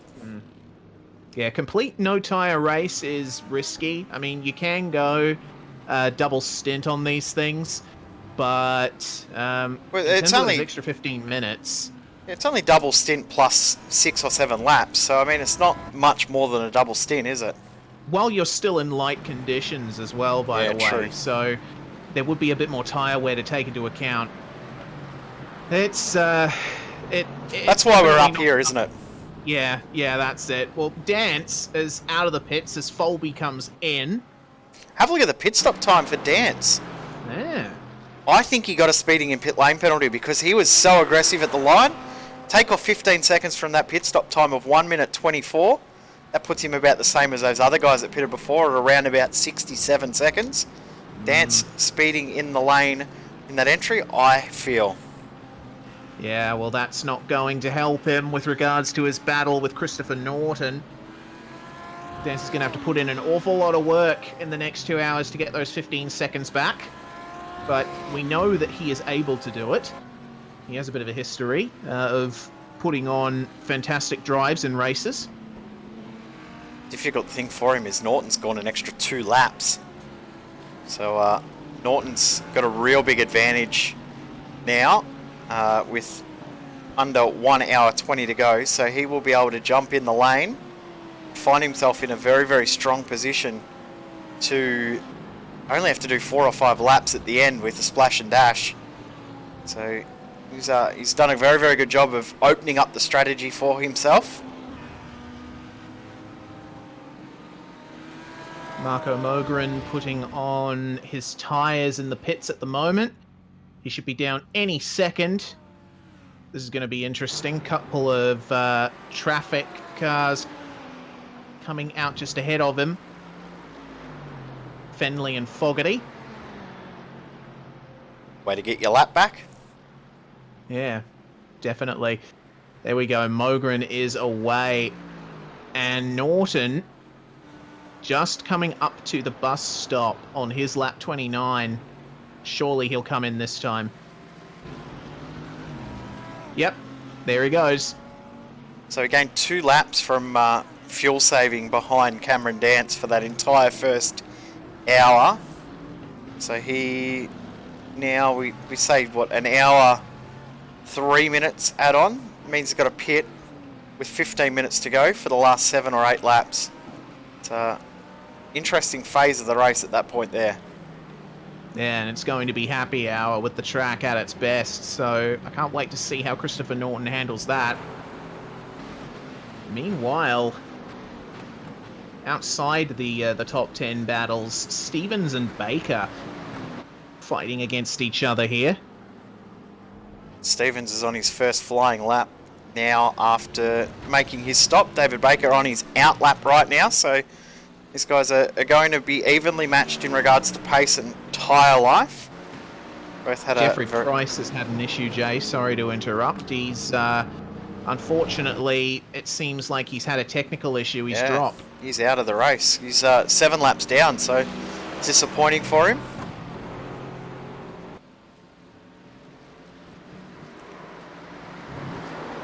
Oh, Stevens. Daniel Stevens. Still not quite used to the BMW on a fresh load throughout that section. I actually think Stevens has got no tyres at the stop. Looking at the pit stop times, he got himself a bit of track position by only having a 40-second stop, so that's, to me, says fuel only. Yeah, seems like it. And on worn tyres, the BMW can get a little bit less predictable. You can still do the same kind of pace, and the car remains consistent in terms of handling, just a bit more on a knife edge, I've found. So Chris Purnell assuming the race lead on track. Now, have a look at his pit stop time, though, Reese. I think he's doing his splash and dash stint now. Going to come in and fill the car up, fresh tyres, and get that run home for the final hour. He's reversed the race from what everyone else is doing strategy-wise, and good job from Chris Purnell. Get yourself in the lead of the race. Apply some pressure to the guys behind who were in the lead and were ahead. Make them think outside the square and start to stress a little bit about what's going on ahead of them. Potentially force them into a mistake. Yeah, that's what you want if you're in Purnell's position as Norton exits the pits. Now, Norton's pit stop time, 57.5 seconds. A little bit quicker than what we've seen from other cars. That fuel savings definitely worked out for him. Hinz has jumped Norton as well. Yeah, certainly. So, Hinz, I think, another one of the guys running a bit of a reverse-engineered race here. They'll be in the mix quite a bit. He had a long stop still. Oh, Matthew Clote. Oh, no. And this has happened. Oh, yep. It's happened at the usual spot at Blanchimont. We nearly needed a second camera, just a second stream, just for a camera set up at that corner because there's been so much going on there. Yeah, and put it in the wall so that every car just goes straight for it when they do the tank slapper. That could be arranged. Oh, Yeah. Gee, that's heavy hit. I would appreciate it, but Matthew Clote, that is a big shame for him, and it happened just a bit after Blanchimont as well, which is especially frustrating. At least if it happens going into the corner, you don't have a chance much of saving it, but on the exit, especially frustrating. Northway and Folby. The only one we've seen really save it was Wayne Taylor. He did a great job of somehow keeping it out of the wall. But yeah, Victor Folby versus Robert Northway here. Of course, Northway had that issue early on and now has reversed the race. He's done his short stint early on in the race and done, this will be a full stint. He'll go right to the hour to go mark and then come in. But Victor Folby on these fresh tyres is starting to close in this lead McLaren. But the draft of Northway ahead there, getting some draft from lap traffic. Folby! Just held on. Push for you. Yep. Goodness me. I am impressed, though, by what Folby's managing to do with that McLaren. As I've mentioned, it's not the most polite car to drive at the best of times, so in order to extract the pace out of it, you've got to be right on it. Folby's doing very well.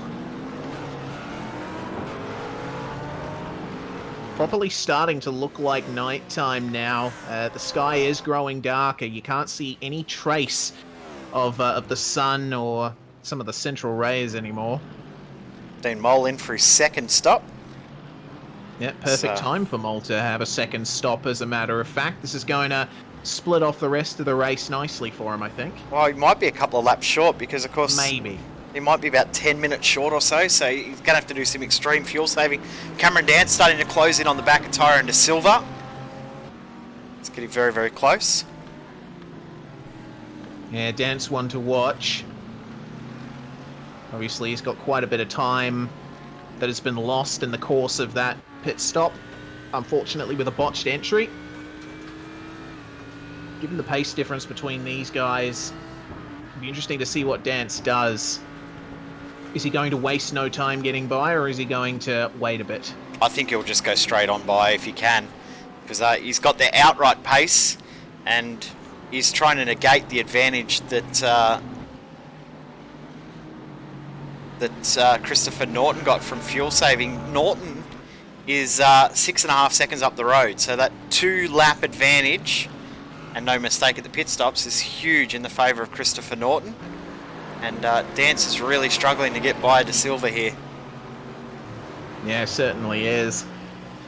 Mercedes not giving way. Norton running wide on the exit of Blanchimont. Oh no! Oh no! Oh no! No! No! No! No! No!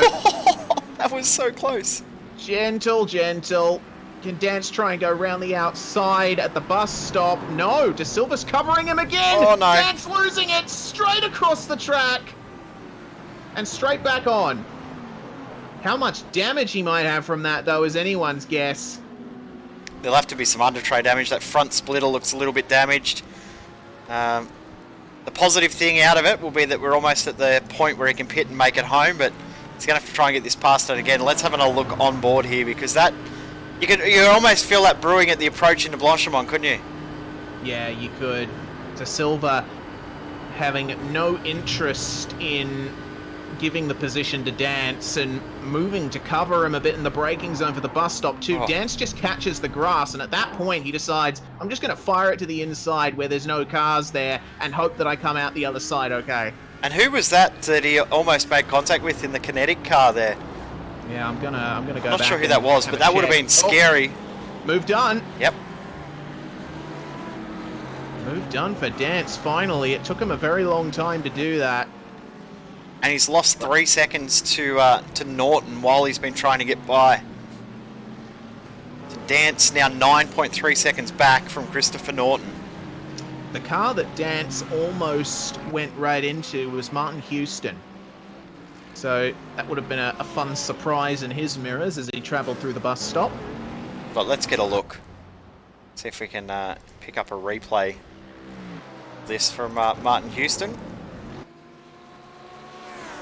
So that was, here we go, on the run up to Blanchimont, from the view of his rear wing, you'll be able to see what happened here between Dance and De Silva. Dance decides that he's going to go for broke now. Almost, oh, so close. And he managed to spit himself back out on track quite nicely as well.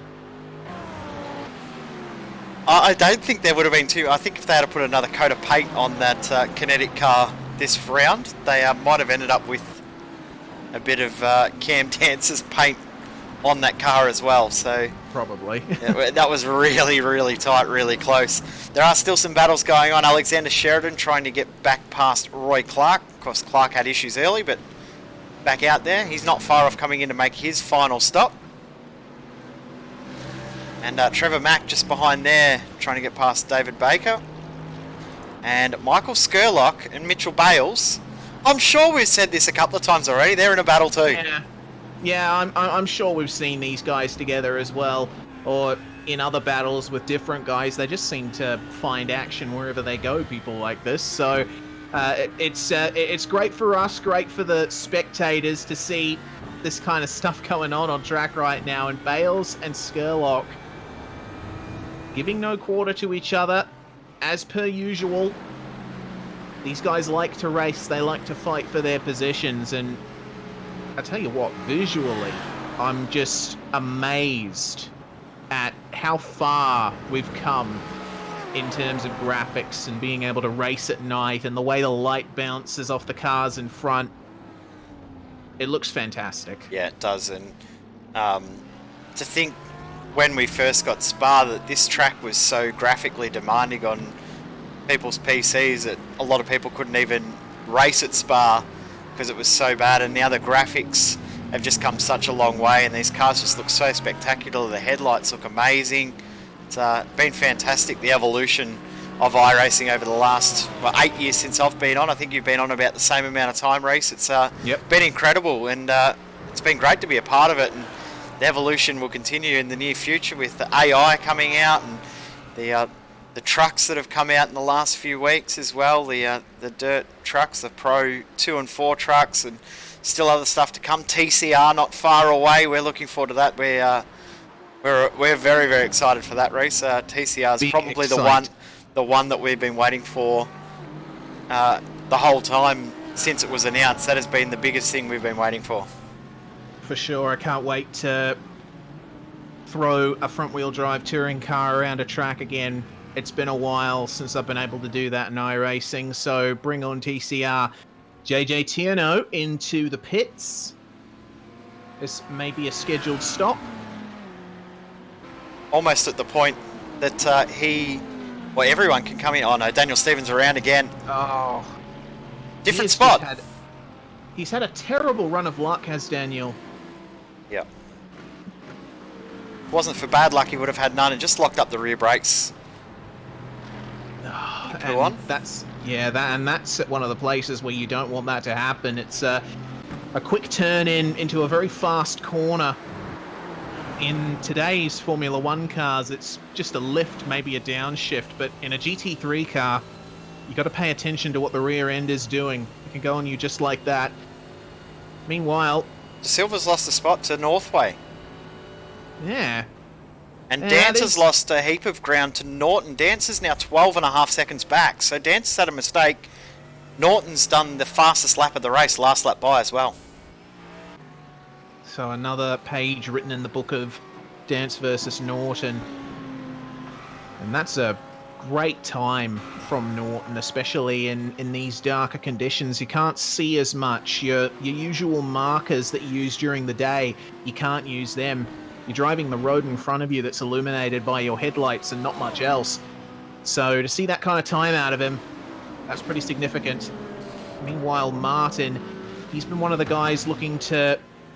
These are two guys that are looking for redemption, aren't they? Yeah, true, actually. I briefly forgot about Stevens, who was also in the frame.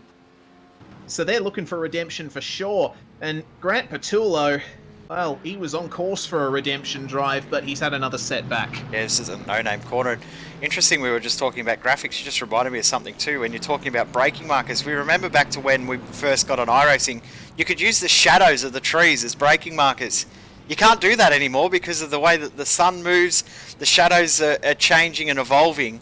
It's been one of the cool things about iRacing over the last little while, that the old things that we used to do and take for granted, we can't do anymore because it's no longer like that. Victor Folby is either in trouble, Torrent de Silva is either in trouble or trying to save a bucket load of fuel because he's dropping pace really quickly. Last lap by a 19.7, he's already dropped 2.5 seconds to Northway. Yeah, that's concerning. Not quite sure what's going on there. A 2:19.8 on the last lap for De Silva, so I don't know, man. We'll have to keep an eye on him. Daniel Stevens and Jason Martin still fighting here. Now these guys, the best they can probably hope for at this point is to get back up into the top 15. At this stage of the race, we've still got an awful lot of cars running. There's still a lot yet to run. These guys just need to keep it out on track. Keep it between those white lines and beware of Blanchimont, guys. No, almost contact. On. They're going to go side by side coming up to Blanchimont. Hopefully Stevens decides to get out of it. No, side by side! Oh, there we go. Stevens is around. Keep it out of the wall. He's done it. You can see that one coming. Yeah, well, I guess you can go side by side through Blanchimont. It's what happens at the exit that's another story. Have a look at how close these guys were. Holding the outside on the marbles for Stevens. The rear end had nothing in that. but it was a clean pass. It was. No, I think Stevens would have been a little bit better to tuck in behind and then try and get the momentum on the exit and come back at the bus stop rather than try and go side by side through the marbles. But of course, Stevens, we're 99% sure, did no tyres at the stop as well, so he's probably thinking of coming in soon, topping the car back up with fuel and getting a fresh set of boots back out there. So he's going to be on a different strategy. Those tyres will be absolutely screaming for mercy now. De Silva, though, is really confusing me as to his pace. Again, another 2:19 last lap by. He might be just trying to save it to get it home from here. I think it's too far to go, though. It's losing 3 seconds, 4 seconds a lap. It's just too much loss. Yeah, well, listening to him in the bus stop, he's not lifting off super early, so I don't know, maybe it's a mistake, maybe it's old tyres, maybe it's damage. I can't see any damage on his car, but Back into the 17s now. maybe it was just a little blip on De Silva's radar. Let's see what Folby can do on the exit. Not able to quite line it up. There is a little hump as you exit the corner, plus a big old Mercedes right in front of you. Next time by, pit window opens to make it home. Interesting. So, who is going to take the chance first? We think Northway will be in? Yeah, and I would presume someone like De Silva as well. Yep. You're actually Folby looking at could his... have a good chance. Yeah, well, yeah, true. Looking at the pit stop times, maybe that's what the issue with De Silva is. He's on old tyres, didn't take tyres at the stop. Only a 42-second stop, where everyone else around's been in the 1 minute 10 bracket. So that would probably be why the pace has dropped off. He's just trying to nurse these old tyres around. Yeah, that makes sense. The tyres will be having a better time than they were when it was light, but still, he spent the better part of 1.5 hours on the same set of rubber. The They'll be looking GT3 to get tyres them are changed soon. not as good as what they once were. The cars definitely chew the tyres up a little bit more than they used to. So doing this on no tyres or that is probably nigh on impossible in comparison to what we saw maybe 3 years ago. But it's still doable, but the pace drop off by the end of the race would be too much for you to try and do that as a move. But De Silva is doing a good job defending this position. I wouldn't be surprised to see him and Northway in this lap. Well, let's keep an eye on them as Northway has just exited Blanchimont up front. He's got the lapped car Ryan Descartier McCarthy in front of him, so it would be a good idea to jump in now, but he doesn't take the chance. What about De Silva? He stays out too. Folby stays out as well. And Actually not seeing any takers. Yeah, maybe they're going to go one more lap just to make sure they've got enough. 27 laps we're predicting still left, so they're probably thinking that the pace has been that quick that they're going to be 1 lap short, so they're going to have to do an extra lap now. Chris Pernell, of course, the other one that we'll probably see coming. He only had a 20-second pit stop at the last time, so we're now under an hour to go. The clock is ticking. Dave Douglas has just come into the pits, and he'll be getting a bit of damage repaired for him. But Pernell, we haven't given him much airtime over the last little bit, but I am interested to see how he does this strategy, because not only does he have potential to get a fantastic result. Here's a take-up. Oh yes, true. Shane Bowen. So he obviously... Dave Douglas as well. Yes. Douglas has been there for a little bit now. Was Bowen trying to come back after being in the top 5 and having that incident? He trying to come back through the field. But going to have to work really hard to get himself back up to where he was earlier. Yeah, for sure. Bowen has had a disappointing night, has to be said. So is Dwayne Burns. Those guys have not had the kind of race that their pace was saying they would. So De Silva and Folby. I I get the feeling Folby is content to stay behind De Silva for now. Now that he's shown he can lap reasonably quickly even on those old tyres. Have a look at the pace from Christopher Norton. He's done 4 laps in a row in the 2:14 bracket. Yeah, right. Okay. He's closing done on something to that Hinds. car. Yeah, big closing. That was almost a second on the last lap. Yep. Hinds a 2:15.89 in that Ferrari, so a potential on-track pass in the next few laps. Keep your eyes peeled, and they're avoiding the pits once again.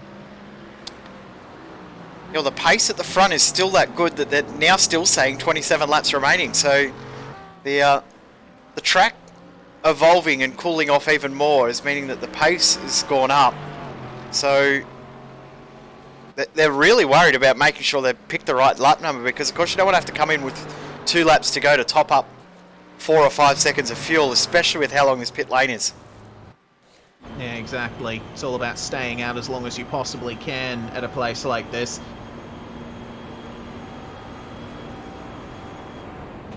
No fuel saving going on for Folby though. He's in the throttle as late as he can. Carrying a lot of momentum into the corner though. You saw how much he gained on De Silva there. Oh no!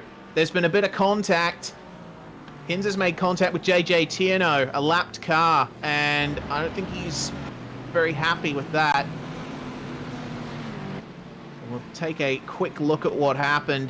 Just coming up to Fanye, so Hinds pushing very hard and not quite sure what JJ was doing there. He must have been half committing to running wide, but didn't quite know how close Hinds was. How heavy was the contact here? Has it just seen Wayne Taylor coming into the pits? So he broke early, but just sort of went to turn into the corner and just stayed in the middle of the road. Strange. Yeah, it's not the kind. It's not what you want to do as a lap. Purnell in. Someone behind you. Oh, there we go. So, what can Purnell do from here? What's his stop going to be like? Oh no, Jake Fox instantly done. Yeah. Yep. How's he ended up over there? Oh. Oh my goodness. That was a heavy hit. So as that you can see, happened he was in, Malmedy? yeah, he was in 13th position as well. So lap car involved in this one? Hope not. Yes. Oh. Oh man. That's a shame. Big shame for Jake Fox. See what happened from the onboard. You see more and more use of the headlight flashing as well, coming into these night hours. Oh yeah.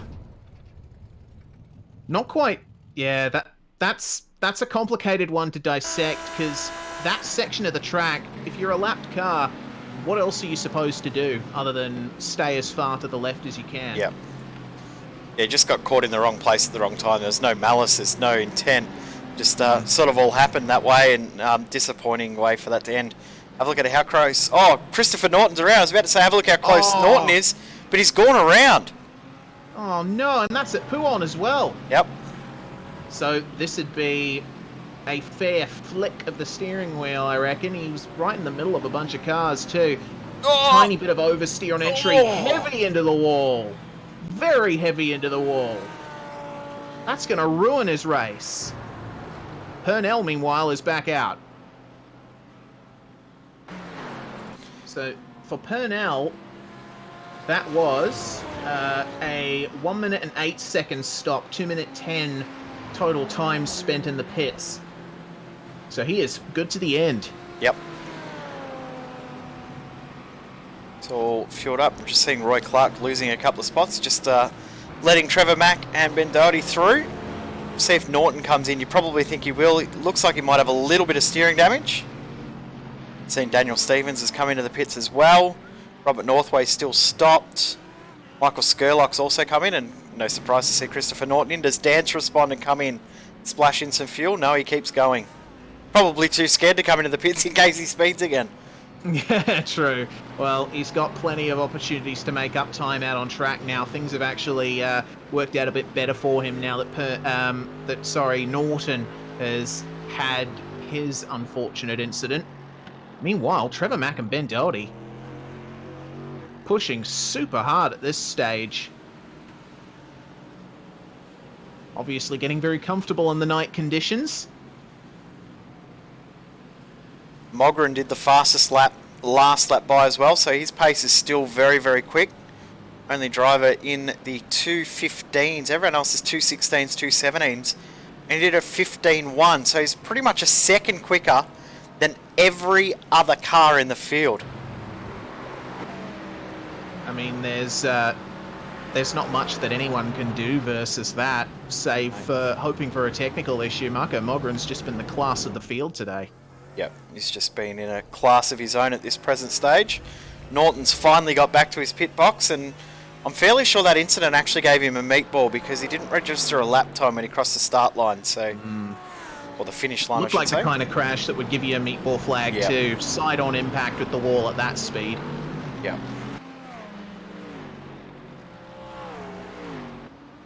This is an interesting little fight here between these two, Mack and Doherty. So it'd be interesting to see how it all plays out here. Yes, indeed. Norton's coming out just behind these guys, so that'll be an interesting one to behold. Big draft from Doherty there. You see the Mercedes just rocketing past the McLaren. Move done fairly easily, it seems. And these two are pitted to get it home to the end. And are well in contention for podiums. Chris Purnell, Christopher Norton, nose to tail in their Audis. This is going to be interesting. Oh, yeah, this is the kind of battle we'd been hoping to see. Both of these guys now off what was expected, especially in Norton's case. Purnell has got quite a bit of potential here for his result, and Norton flashing his lights, but this is a battle for position.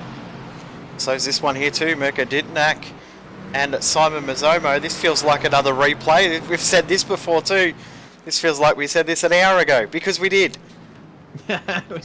We certainly did. For the top six, this battle now, and Mazzomo, you can see, he's concentrating 100% on those exits, getting early on the throttle, making sure he stays just a little bit ahead. A little bit is all you need around here most of the time. Meanwhile, big draft from Norton, or did Purnell mess up the exit? Either way, it's going to be a pass coming into Blanchimont, and I don't think Purnell's going to fight this. Fairly easy move, but Norton not making it easy for himself by any stretch. That was a little bit offline. Only a little. Made it work though, and here comes Dutnak on Mazzomo in the run down the Kemmel Straight. Dutnak through into 6th position. Good driving from both of these guys, staying in it. That's what you need. Stephen Williams in the pits here. Williams starting just outside the top 30. He's had a good run. He's been able to get into the top 20. Yes, Williams is always one of those drivers that moves forward through the field. He always keeps the car clean and out of trouble and gains spots. He is doing a very, very good job, and just doing as we would expect him to do when we see him starting in around the position he did. We usually would expect him to gain around about 20% of where he started, or 30%. He's always one of those drivers that moves forward, so good to see him doing that again. Christopher Norton's closing in on Trevor Mack very quickly after Doherty through. Norton hasn't had to fight many people for position in this one, but with that crash now, he is going to be on a march. And you see, flashing the lights and warning, I am a former podium fighter, and I am not going to give any quarter, so let me go. Trevor Mack says, nah, I'm just going to stick to my line, drive my race. You can find a way past me, sir. He'll need to get through soon, because Mack is not going to jump offline and go into the pits at any time in the next little bit either, because his strategy would say he'll come in another 7 laps or so, so another 15 minutes. So Norton's going to have to do this on the track and not worry about Mac coming into the lane, because that won't gain him the spot. Just also seeing a few other drivers in. Riley Curtis has come in to make his final stop. But the highest place of any drivers that have come in and made both stops, Norton and Purnell, these two that we've been watching here. Norton pushing super hard on the exit of Blanchimont, going off the track there. You can tell he wants this hard. He's going to push as hard as he possibly can. Big close up under brakes, there you and go. Mac. Yep. I'm wrong. Well, I think Mac at that point was seeing the aggressive Purnell behind him and figured he'll just tap out early. That's probably what he has done there. He just realised, well, no point me fighting these guys that are going so much quicker. I'm going to lose so much time. I might as well come in. Not a bad ploy to adjust your strategy and think about things like that. Drivers that always do well in these races are ones that adapt to different situations and can change the strategy on the fly. And Trevor Mack's just done that, because looking at the times, there was no way that he would have normally have come in at that point. Doherty's on a charge. He's just got another spot. Now up into 11th. Oh, no. He's doing... Whoa, careful. Can he recover it? No. Oh. Did he hit the wall there? No, he kept it off. I don't think so. Wow. Well done there, Doherty. Very impressive. But obviously not the optimal way to show off recovery skills. Losing the back just slightly, yeah. Oh. You turn in a little bit too late and you get on those marbles. Big problem, especially at this stage of the race. Watch how close Baker was to hitting the rear. Oh! That was close. Oh, man. It never gets old seeing incidents barely just not happen, you know? Especially when you're looking at the replay thinking, oh, well, this is about to happen and this is about to wind up in a big one. So Mazzomo coming back on Dutenac. And that was a very interesting way of doing so. Hard on the throttle at the exit of the bus stop. I love seeing what drivers can do in the Mercedes. Just smash on the throttle and let that deep, throaty torque of the V8 do the rest. It's a fantastic car. It is. It's an amazing machine, both in sim and watching it for real in GT3 races. Think back to Bathurst 12 Hours that we've been to race, and these are one of the more enjoyable cars to see out on track. Yeah, certainly. They shake everything as they go by. Probably not Literally. as much as the Bentleys, but still, it's a fantastic car to witness. Front of the field is staying very, very stable between Mogren, Hinz and Dancer, all lapping very, very similar, but they are pulling away from Folby, De Silva and Mazzomo here, as well as Dutenac. Fastest car on track last time by was, well, now it's Mogren, but the lap previous was Thomas Hinz, so it'll be interesting to see what lap times Norton and Purnell do now that they are up to pace and have got clear track around, because Norton is through on Baker.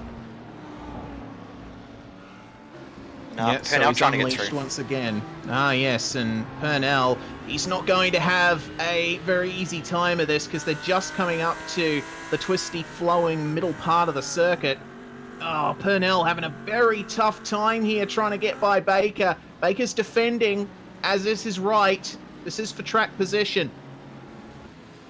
But Purnell will be growing increasingly frustrated in that Audi. Not going to be able to put a move at Poo on, or is he? He's going to try it. Well, this is just costing him more and more time as Norton streaks away ahead. Norton's 2 seconds up the road, so he's pretty much out of the draft range of Norton too, so that's really going to hurt. So Purnell, a really good strategy ploy, but the always downfall to these strategy ploys, good move getting through, is traffic. It does hurt you if you get caught behind the wrong person at the wrong spot, and that's just what's happened to Chris Purnell. And now he's got to try and find 2.5 seconds to get back up to the tail of Christopher Norton, who is closing in on Alexander Sheridan himself. Norton's absolutely flying out there right now. 100%. His lap times are just coming through the roof in terms of this stage of the event. Meanwhile, Mazomo and Deltanak, they are not leaving each other alone at all. Deltanak with a huge draft down the back straight. Mazomo responding by slotting back in for another few corners. See if he ends up back in front. Maybe next lap. There's a chance. Well, we'll have to wait and see, but these guys look like they're having a lot of fun out there fighting with each other. It's a battle that we saw a couple of laps ago, of course, until a mistake. Doty, as he now comes back up to the tail of David Baker again. Yeah, so let's see what Doty can do this time. Doty started just outside the top 30, as have a few other drivers who have made excellent gains in this one. It looks very smooth and controlled. There's some good driving going on from Doty. It's these midfield drives that I sometimes like to see the most in these endurance races. Yeah, the way that drivers jump positions and get themselves in positions that they wouldn't normally be in based on strategy, I think it's really some of the really cool parts of these races. You just see Norton trying to get through on Sheridan, and there was a lap car on the inside, took the line that Norton was looking to take. So he's getting a little bit compromised here as he tries to get a move done on the BMW of Alexander Sheridan. Through he goes. Doty's still trying to get through. Oh, a little bit of running wide there from Baker, just up ahead. Cracks are starting to show. Doty can take advantage of this. You see how much more he lunges in the braking zones as well. Very confident on that middle pedal. He's doing a really good job of maintaining pace and just keeping the car controlled, maintaining momentum. Last lap by was 3 seconds quicker than Baker. Of course, Baker was involved in that battle with Purnell as he let Purnell through in the end, but he's lost a lot of ground here, and you wouldn't be surprised to see Doty throw it at the inside here or into turn one. No, here will do. Yeah, here will definitely do. It's good because you can immediately cover it off like that. Ben Doty through now into 13th position. Meanwhile, just up ahead of them, some interesting times for Chris Purnell, just making his way past Jeff McPherson.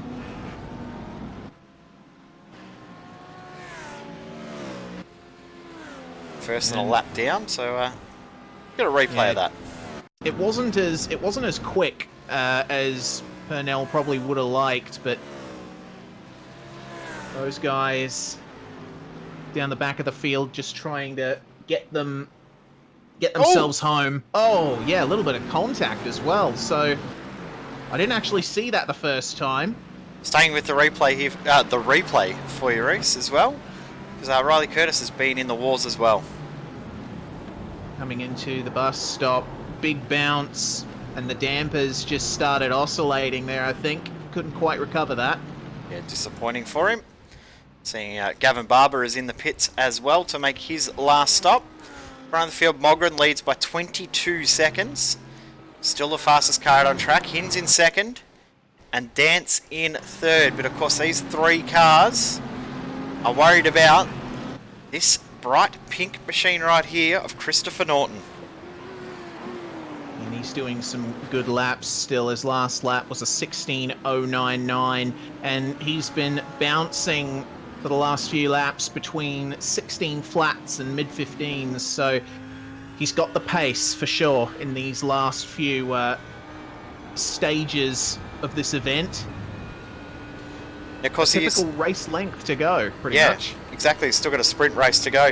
And the one thing about it too is Norton's pace is not as quick as Mogren because he's got a full tank of fuel and the tyres are still coming up to temp. Of course, the GT3s, you run your fastest laps towards the end of your stint as opposed to the start. So still a few really quick lap times to come in from Norton in the next few laps. And I think you'll probably click into a next gear once he sees those guys ahead come into the pits, and there's another 15 for him there as he's just done a 15.8 on that last lap. Excellent stuff from Christopher Norton. You know, it shows the level of skill of of drivers like him, where they can have an incident like that and just get on with it. You know, he hasn't let it affect him all that much. He's just reset, keep going, see what you can salvage from this. Yeah, exactly right. He's just trying to gain as many points as he can, mixing up the strategy, trying something different now because he was semi-forced into it, but he's going to try and use it to his advantage and not let it stress him out too much. Jason Martin trying to pull away from Mitchell Bales in his recovery drive. He's back into 21st position, of course, a long way back from where he was earlier in the race, sitting inside the top 10. So did start in 6th position, did Jason Martin. The other driver that's on a redemption drive is Daniel Stevens. He's got himself back up to 30th after coming in and making his final pit stop, been involved in a couple of whoopsies. And Chris Purnell now trying to get past Alexander Sheridan.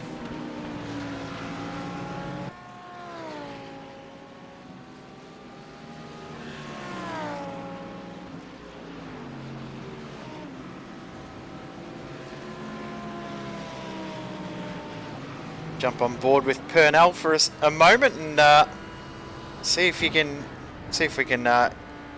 follow him to get this pass done. With 37 minutes left on the clock, enjoy this little bit of onboard here with Chris Purnell.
Not quite as much Beautiful momentum view.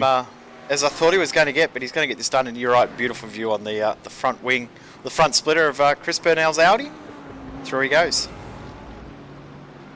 It looks like a fairly easy job done there for Chris Purnell. One of those turns that once again you can push hard in. Hens, though, into the pits.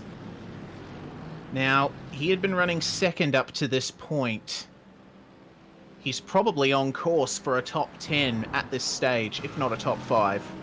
Yeah, it'll be interesting to see where he comes out with Purnell and Norton. I think he's going to come out right in between those two. Because we've got a long time to stop in the lane for. Going to lose probably about a minute 10, minute 15 just in transit and stop time. So add in what gap there was back to Norton. It pretty much puts him in between Norton and Purnell. So this will be interesting to see where he comes out. Such a painful pit lane with how long it is. It's 52 seconds or more before you even get to your pit box and stop to start putting the fuel in the car. Yeah, it's especially frustrating because Spa is such a fast and flowing circuit otherwise. If it was a track with a lot of slow turns, then, you know, you might be able to understand it. But at a track like this, you know, a true driver's circuit, very fast, high-speed corners, and then you've got to jump into the pits and trundle through at 60 Ks for the better part of a minute. It can be frustrating for drivers. Pins away. You'll maintain that position. Yeah, he will. Norton's just coming up to La Source now. I don't believe he's taken tyres. I think he's just done fuel, which could go in the favour of Norton and Purnell here. It could, but Hins just needs to focus on being consistent and being able to carry momentum through the corners. Minimize that tyre wear, bring it home. Either way, no matter where he finishes, if he keeps on this pace, he'll have a race to be proud of, I think. Yeah, 100% right. He's Had a little bit of bad luck on Friday in the Geodesic GoPro Championship. Had a much better result last night in OSC, and be looking to back up that good result last night with another good result here after the real disappointment of Friday morning in the Geodesic GoPro Championship. Lasted one corner before he was upside down looking like a turtle on his shell, trying to get back on his wheels. Didn't look too good, did it? No, certainly not. And I think a lot of people in that field would have been feeling the same way about that turn one incident. It's never fun to go through all that preparation for a race and then go full pelt into turn one, and then suddenly your race is over before you know it. But these longer races in the majors, definitely a good hunting ground for the likes of Hins. Yep, and we know how good a racer Hins is. Hins and Dance, two of the guys that we see move through the field in almost all of their races they race in, just because they know how to pass it, how to set up overtakes, and they know how to play strategies really well. Hins is going to get past Patolo here. You would think in the next little bit. I was just seeing Mazomo coming into the pits.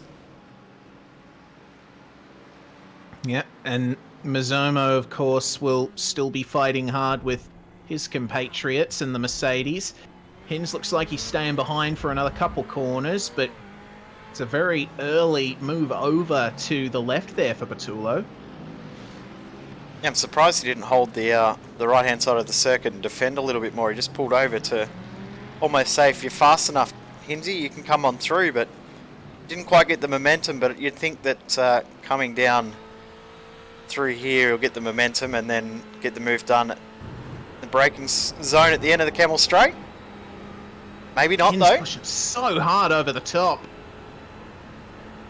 You see that Ferrari was almost running out of grip at the front. He went in there so hard.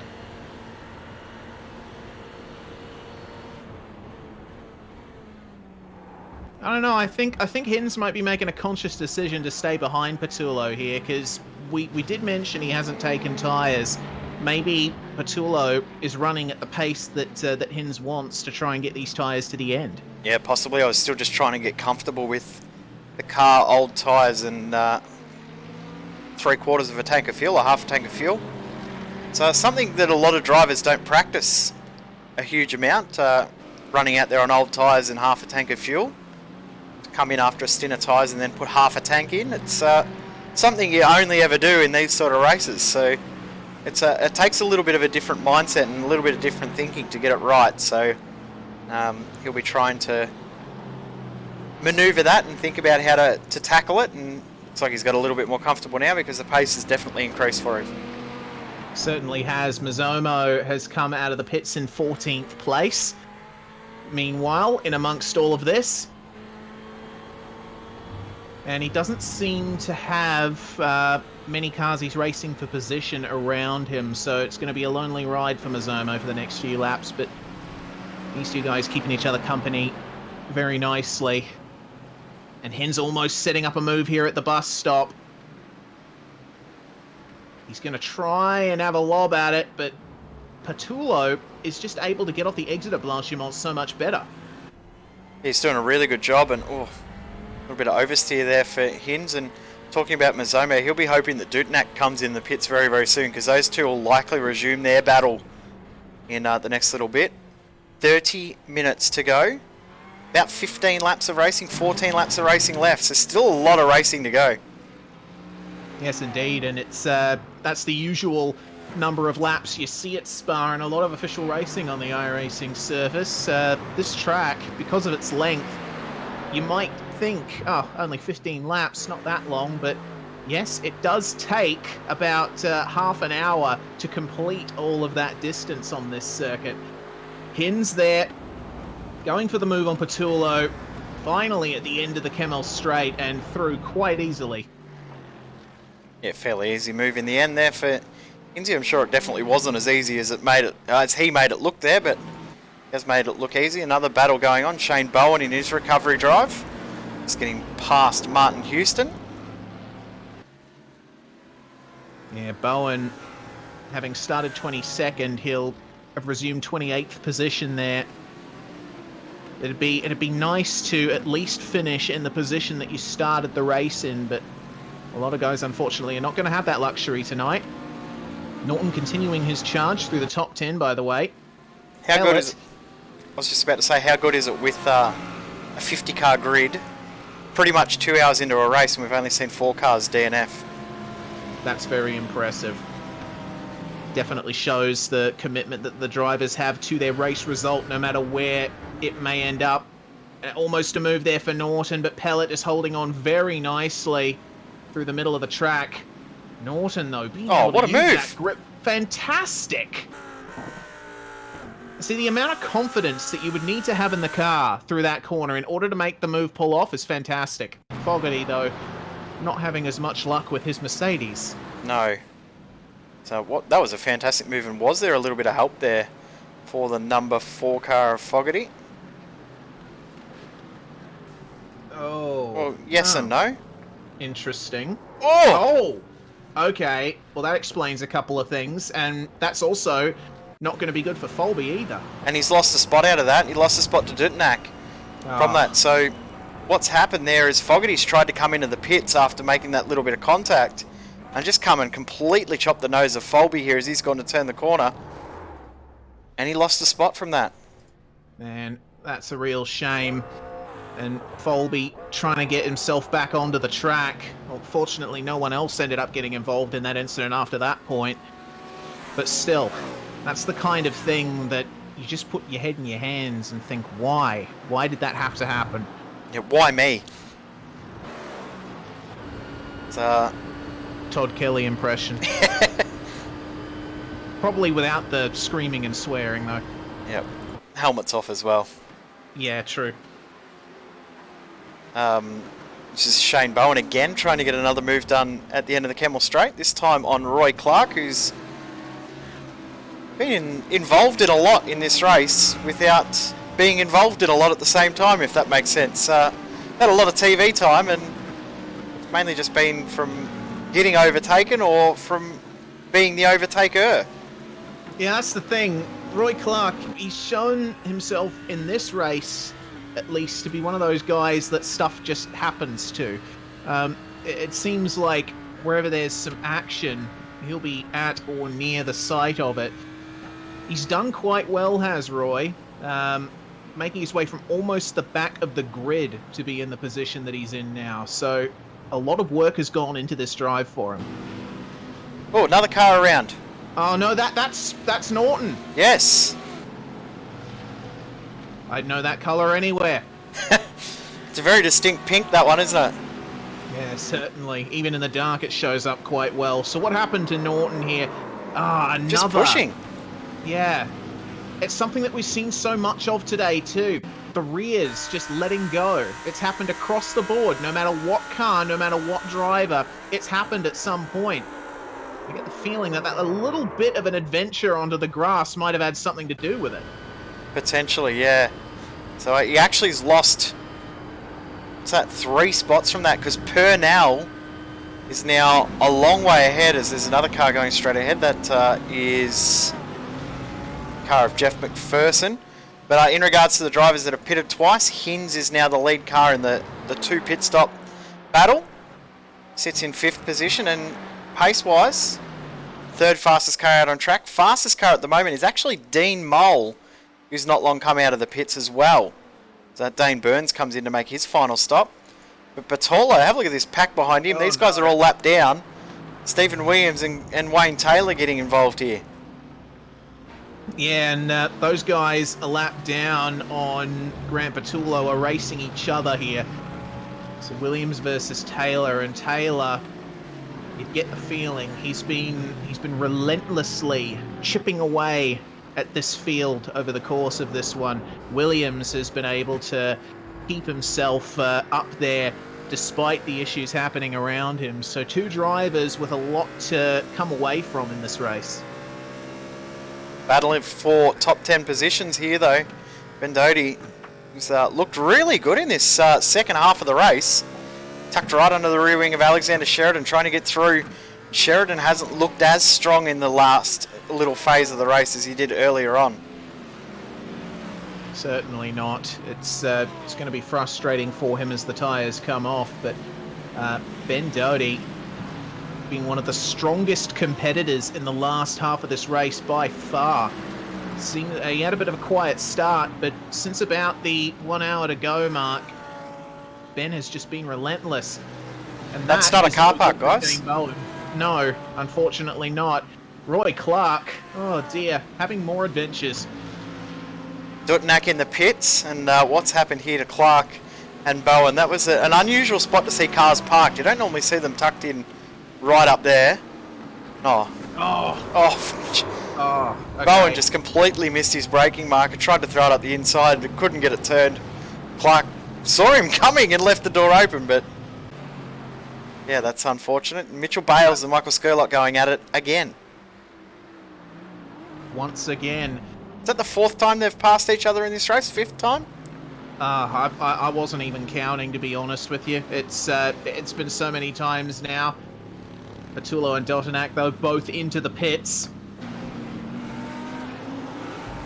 And not following them in is Marco Mogren, who has not had to defend one bit all this race. Have a look at the gap. 45-second lead over Cameron Dance at the moment. That's a huge margin.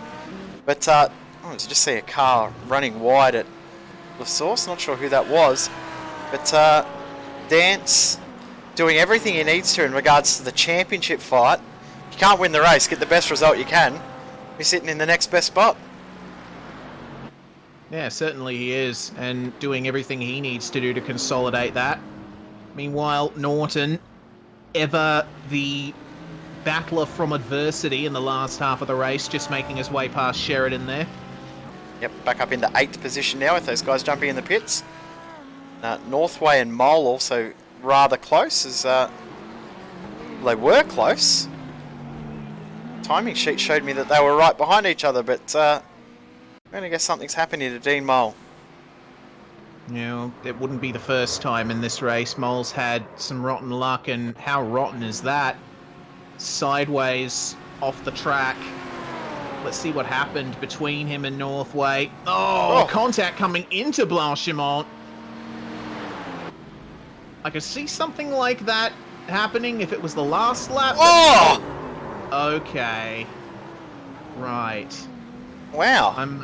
I'm not quite sure what to make of that. No, I'll neither. Keep my lips zipped. Definitely worth another look, though. True. Let's have a look once again. So Mole, obviously trying to go for the move coming into Blanchimont, and I get the feeling maybe Northway felt that he wasn't left enough room there. Yep. Let's have a look at what happens into the braking zone, and well, don't quite know how to call that. And have a look at Dance. He was lucky to avoid running into the back of Northway there, so we were right when we said that something would happen between Northway and Mole, but I don't think we were expecting anything like that as Pellet comes in. Yes, indeed. So, Pellet from 9th, and Norton just coming up on the back of Doty. He'll be getting back into the top 6 thanks to this. But the frustrating thing is for Norton, a lot of this could have been avoidable, and you can see he's still having issues with the stability of his car in those high-load sections. I think that's just the Audi being the Audi, isn't it? It's Well, you know, that too. I mean, Norton's just not a happy camper right now. Nope. He was fighting for a 2nd place, and now the best he can hope for is probably a top 5. Same corner again, Dean Mole around. Has there been anyone else involved this time? Let's have a look, thanks to Modem Simulation. Of course, we've got to remember last lap, Mole, when he made contact with Northway, he had a trip over the inside of Blanchimont, and a bit too much of the curb. Whoa! Oh! I wasn't quite sure where to look there. No, neither. There was an incident happening in front of him, and then he did something? Stay with the replay, though, because Jason Martin's had an incident too. Oh, yeah, on the brakes, on the brakes. Oh. No. And off comes the front end of the car. It's getting especially bad now that it's gotten dark. A lot more turn in for the cars in these colder conditions. and you're on a bit more of a knife edge in terms of grip. There's more of it, but you can lose it much more quickly. Folby in, Dance in. Will we see others in on this lap? Where will Hinz end up? Hinz, I think, is going to pass Dance. So Hinz is going to get himself into second here.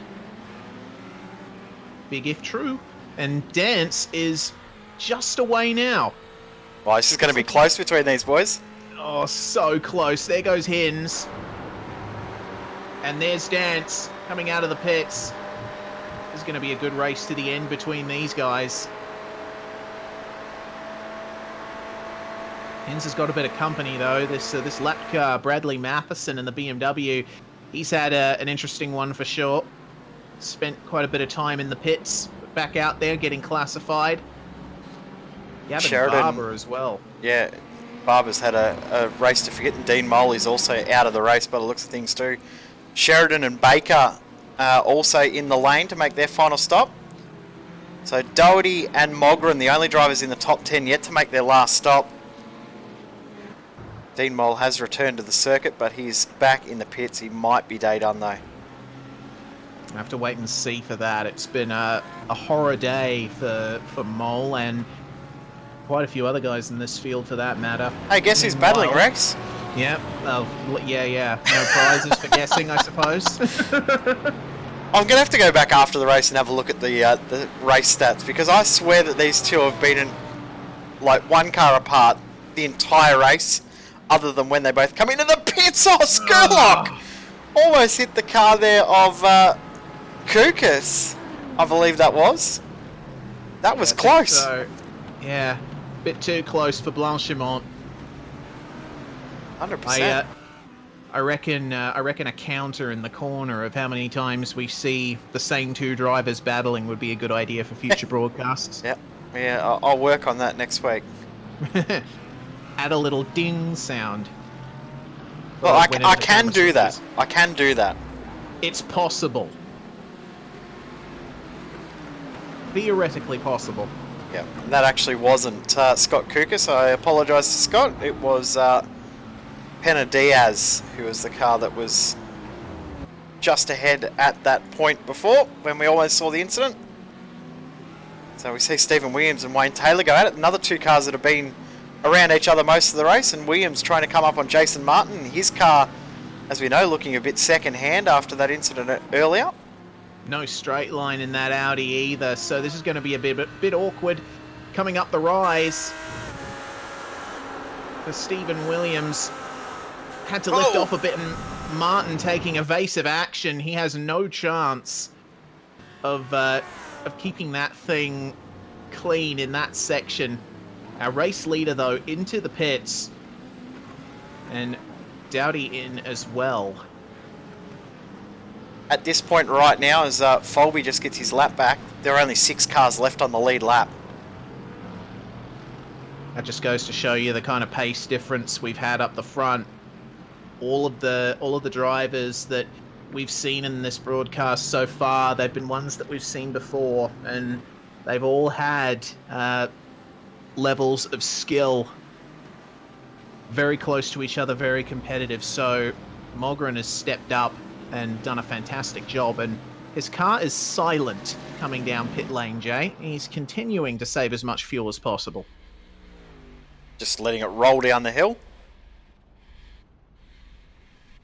Pulls it up in his pit box pretty much perfectly and turns it back on. Nice. That's how you do it. I remember I wasn't able to do that once, and it was incredibly embarrassing. I was driving, I think it was the Audi R18, the LMP1, and I ran out of fuel coming into the pits. I thought, I'll just coast into my pit box, come back and get a good result. Fantastic. I overshot my pit box, and since the car was not running, I couldn't reverse back in. Yeah, that's awkward. I do believe I've done that a few times in a truck race where you come into the pits, cough out of fuel right at the end, and then obviously have to tow for a full lap. So a few little battles starting to unfold now. Mazzomo versus De Silva. Once again. Yep. Clark and Taylor going on back in the field as well, but also just saw Northway get through on Doherty. But Mazomo's got to work really hard to hold on to this position. Yeah, absolutely. The shoe is on the other foot now. Mazomo was the pursuing driver for a lot of this before, and now De Silva on the attack in these last stages. Only 13.5 minutes to go here. So these guys are starting to ramp up the pressure quite a bit. Yep. So headlights have taken full effect now. No glow from the sun at all. And De Silva, that was a huge understeer there. He would have been a little bit scared of what was going to happen there. He's lost none of his aggressiveness in the braking zones. Mazomo, on the other hand, concentrating on those exits once again. Have a look So at here's the gap battle here. for second. Oh no, Purnell! Oh no! Oh, what's happened to him? Oh no! Oh no! Oh dear. There's always that sinking feeling you get. The reverse lights come on, you think, don't do it, mate. Just stay still for a few seconds longer. What happened to Purnell? I'm worried about Matheson, because remember we said Matheson was stuck under that rear wing of him for a little while. Has he done this one all on his own? He has. And Matheson was actually on the brakes to try and get out of it. You can see Norton almost got involved in the car of... Man. That wasn't Dean Mole again, was it? No, it was... It was Jose Naranjo Granado. Yeah, Granado involved there, and just try to get another replay, but it won't let me. We're going to go back to De Silva and Mazomo, though, because they're really close. Dance to Hins, 3 seconds. Let's keep an eye on that in the next 6 laps. Yes, indeed. But for now, we're focusing on this 2 Mercedes battle. Mazomo, more aggressive with the curbs that time round. It's not easy to do consistent laps around here, time after time. There's little differences that pop up every single lap. It's like a mini Nürburgring is Spa, but with a lot less slow corners, and the walls are a bit further away, I guess. Super close between these guys, bumper to bumper through Fagné. Purnell going to the is exit. out of the race. Oh no, big shame. He was doing And great too. He was on for He a was. top 5, which from where he started, that would have been a great result. So Purnell, unfortunately, but he'll be back next round as we go dirt racing next round in the major series. Yeah, certainly. I'm looking forward to that one. It's been a while since I did a dirt racing broadcast, but the King's Royal at Eldora, that's going to be a fun one. Oh, Mazomo, very defensive, and you can see De Silva has a lot of confidence in those brakes. Yep. Not as much confidence on the throttle as Mazomo, though. No. And the gap between Dance and Hins, we said before it was 3 seconds to keep an eye on it. Have a look at it now. 2.4. Oh, here we go. So we're going to have 2 battles in the midst of the top 10 in these last few minutes. I love how these races coalesce. What did I say early on? We sometimes see these races a little bit of slow burners. Then once the strategies all play out, it just absolutely goes off. Pretty sure that's what's just about to happen. That's it. So Mazomo and De Silva holding station. Meanwhile, Riley Curtis has gotten by Wayne Taylor on the previous lap. They're just about to get lapped by our race leader. And Curtis is... looks like Taylor's just done his first lap out of the pits, so Yep. he's still getting used to a lighter load. He's done his short fill at the end. And Mogren's first flying lap, 2:05.9, the fastest car on track. With 2:15, Jay. What did I say?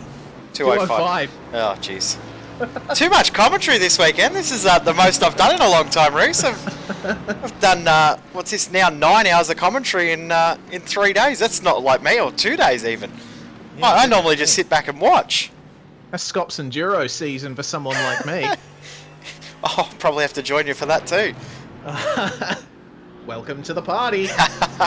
Can't wait for that. It'll be good fun when we get to Scops. And of course the announcement this week of Sprint Series Australia returning, and one round of that will feature in the V8 Scops Enduros. at Bathurst. Yes, indeed. Can't wait for that one. Sprint Series Australasia's always given us good racing. So, sometimes on the level of this.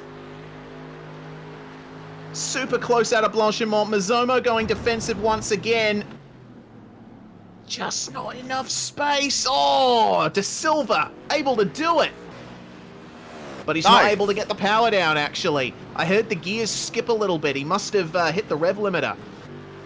He's going to try and go for it again at La Source. No. Yes. Maybe. I thought there was going to be contact there, but Mazzomo did a great job opening the wheel up to make sure there wasn't. But this will be interesting. I think they're going to go side by side here. There's 5 laps to go. Yeah, they have. No, Mazzomo backed out of it, but he's going to try and get the momentum up the hill. But he's lost a bit too much ground, I think. Yeah, I think just a little bit too much for the Kemmel straight. He'll have to make up his time in the slower section. 2.2. Oh, here we go. So we do end up getting a fantastic battle for second at the very end of this. Hinzey's holding station very well. But if he looks in his mirrors, he will be able to see the headlights of Cameron Dance. Wouldn't be surprised if he's absolutely ignoring the mirrors at the moment because, as you said, Dance is coming. Hin's trying to hold on. They'll all know that there's 4 laps left in this race as well. So 7 minutes will mean that we'll cross the line with around about 40 seconds left on the clock to start the final lap. Well, Mogren will anyway. So 4 laps of racing left, 2.1. That lap by Dance, the fastest car on track, 2:15.5. Got it right that time. Hooray! It's only taken me 137 minutes to get it right. Oh my. All good. It's okay. When we get to Bathurst, you'll be able to say 2:05 and it will then I'll be actually right. mean something. I'll probably start saying 2:15s then. Yeah. Well, who knows? Depending on what kind of accidents we're going to see. Oh, Dance! Dance has spun. I think the battle for second might be over. He spun at Malmedy. And that was completely on his own, Jay. Once again. He's going to get it going again without losing any spots, but he's lost so much ground. And that's just the pressure of Hinz being in the position ahead and knowing that there's not much time left on the clock. Lost it before it even got to the apex. Yeah, I think he might have pinched the brakes just a little bit too much on entry there. De Silva in the pits. Oh, I wonder what for. Is he short on fuel? He might be. Oh! Oh! Okay, that's a problem. That's a big problem. Yeah, don't hit the wall as you're driving down the pit lane. Something's not right there for De Silva. He's got some other sort of issue there. Here's another battle going on. Now it's for a top 10 position with De Silva in the pits. Yeah. Yeah, proper top 10 battle here for Robert Northway. He's been through a lot in this How's one. Northway got himself back into the top 10? I have no idea, and I'm not even going to attempt to guess. This move is probably on, though, right on the back of Chris Pellet. Is this going to be a yield from the BMW? Well, Northway gets on the brakes just a little bit later, and he's able to carry the momentum through. Pellet fought that one valiantly, but Northway getting through in the end. Good move in the end there from Robert Northway. If we had said an hour and a half ago that Northway will get himself back into the top 10 and get into 9th position, we wouldn't have believed it. There would have been no hope of that happening, but he's done it and doing a very, very good job. And Ben Doherty as well, now in 11th and right behind Chris Pellet. So he's been probably the star performer in this race, Ben Doherty. Started in 32nd position and fighting for a top 10 after 2 hours and 20 minutes of racing with 4 minutes to go. I'm very impressed with Doherty today. Yep. He's done a fantastic job staying out of trouble, picking his battles and fighting them hard when he chooses to.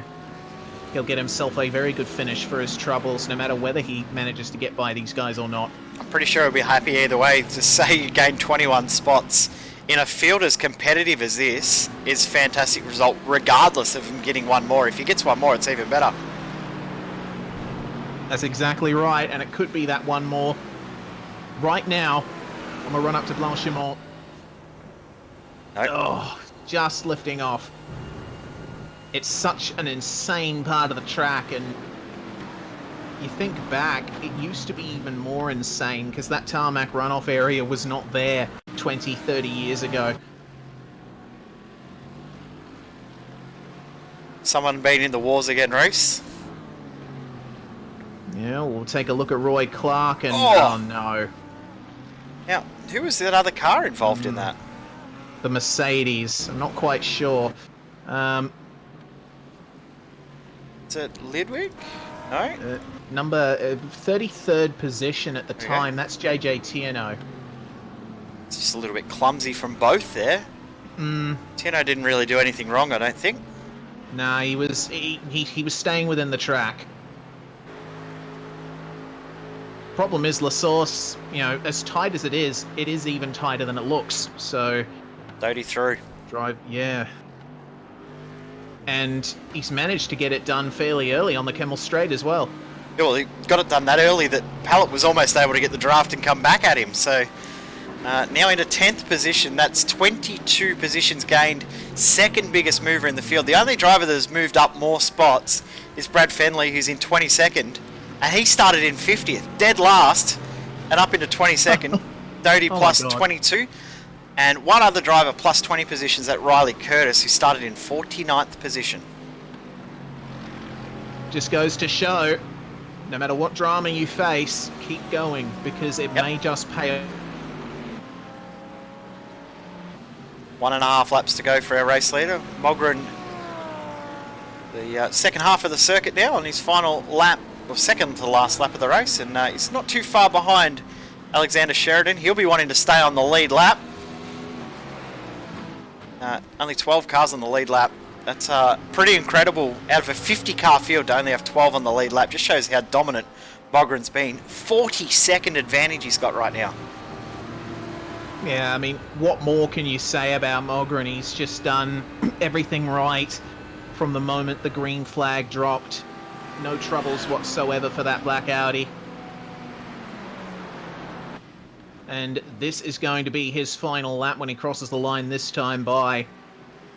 Just as controlled, just as cool and calm as he was 2.4 hours ago. Still battles going on.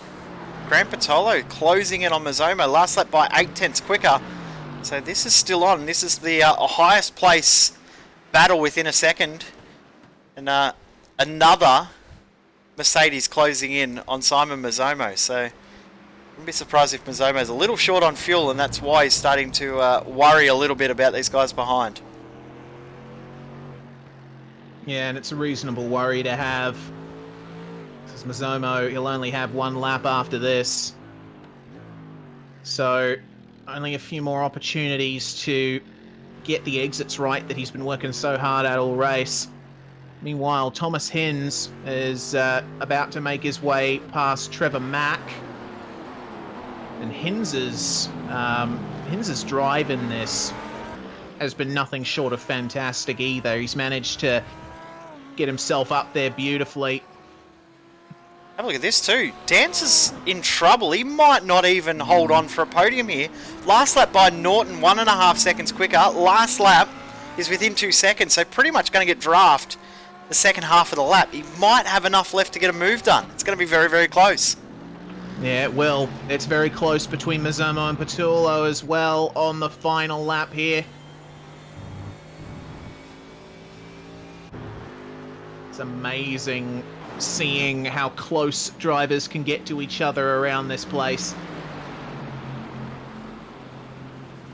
I get the feeling that that Mazzomo, if he can hold on, he will just be safe. Patullo, I don't know how aggressive he'll be in these final stages. But for our race leader, it has been business as usual.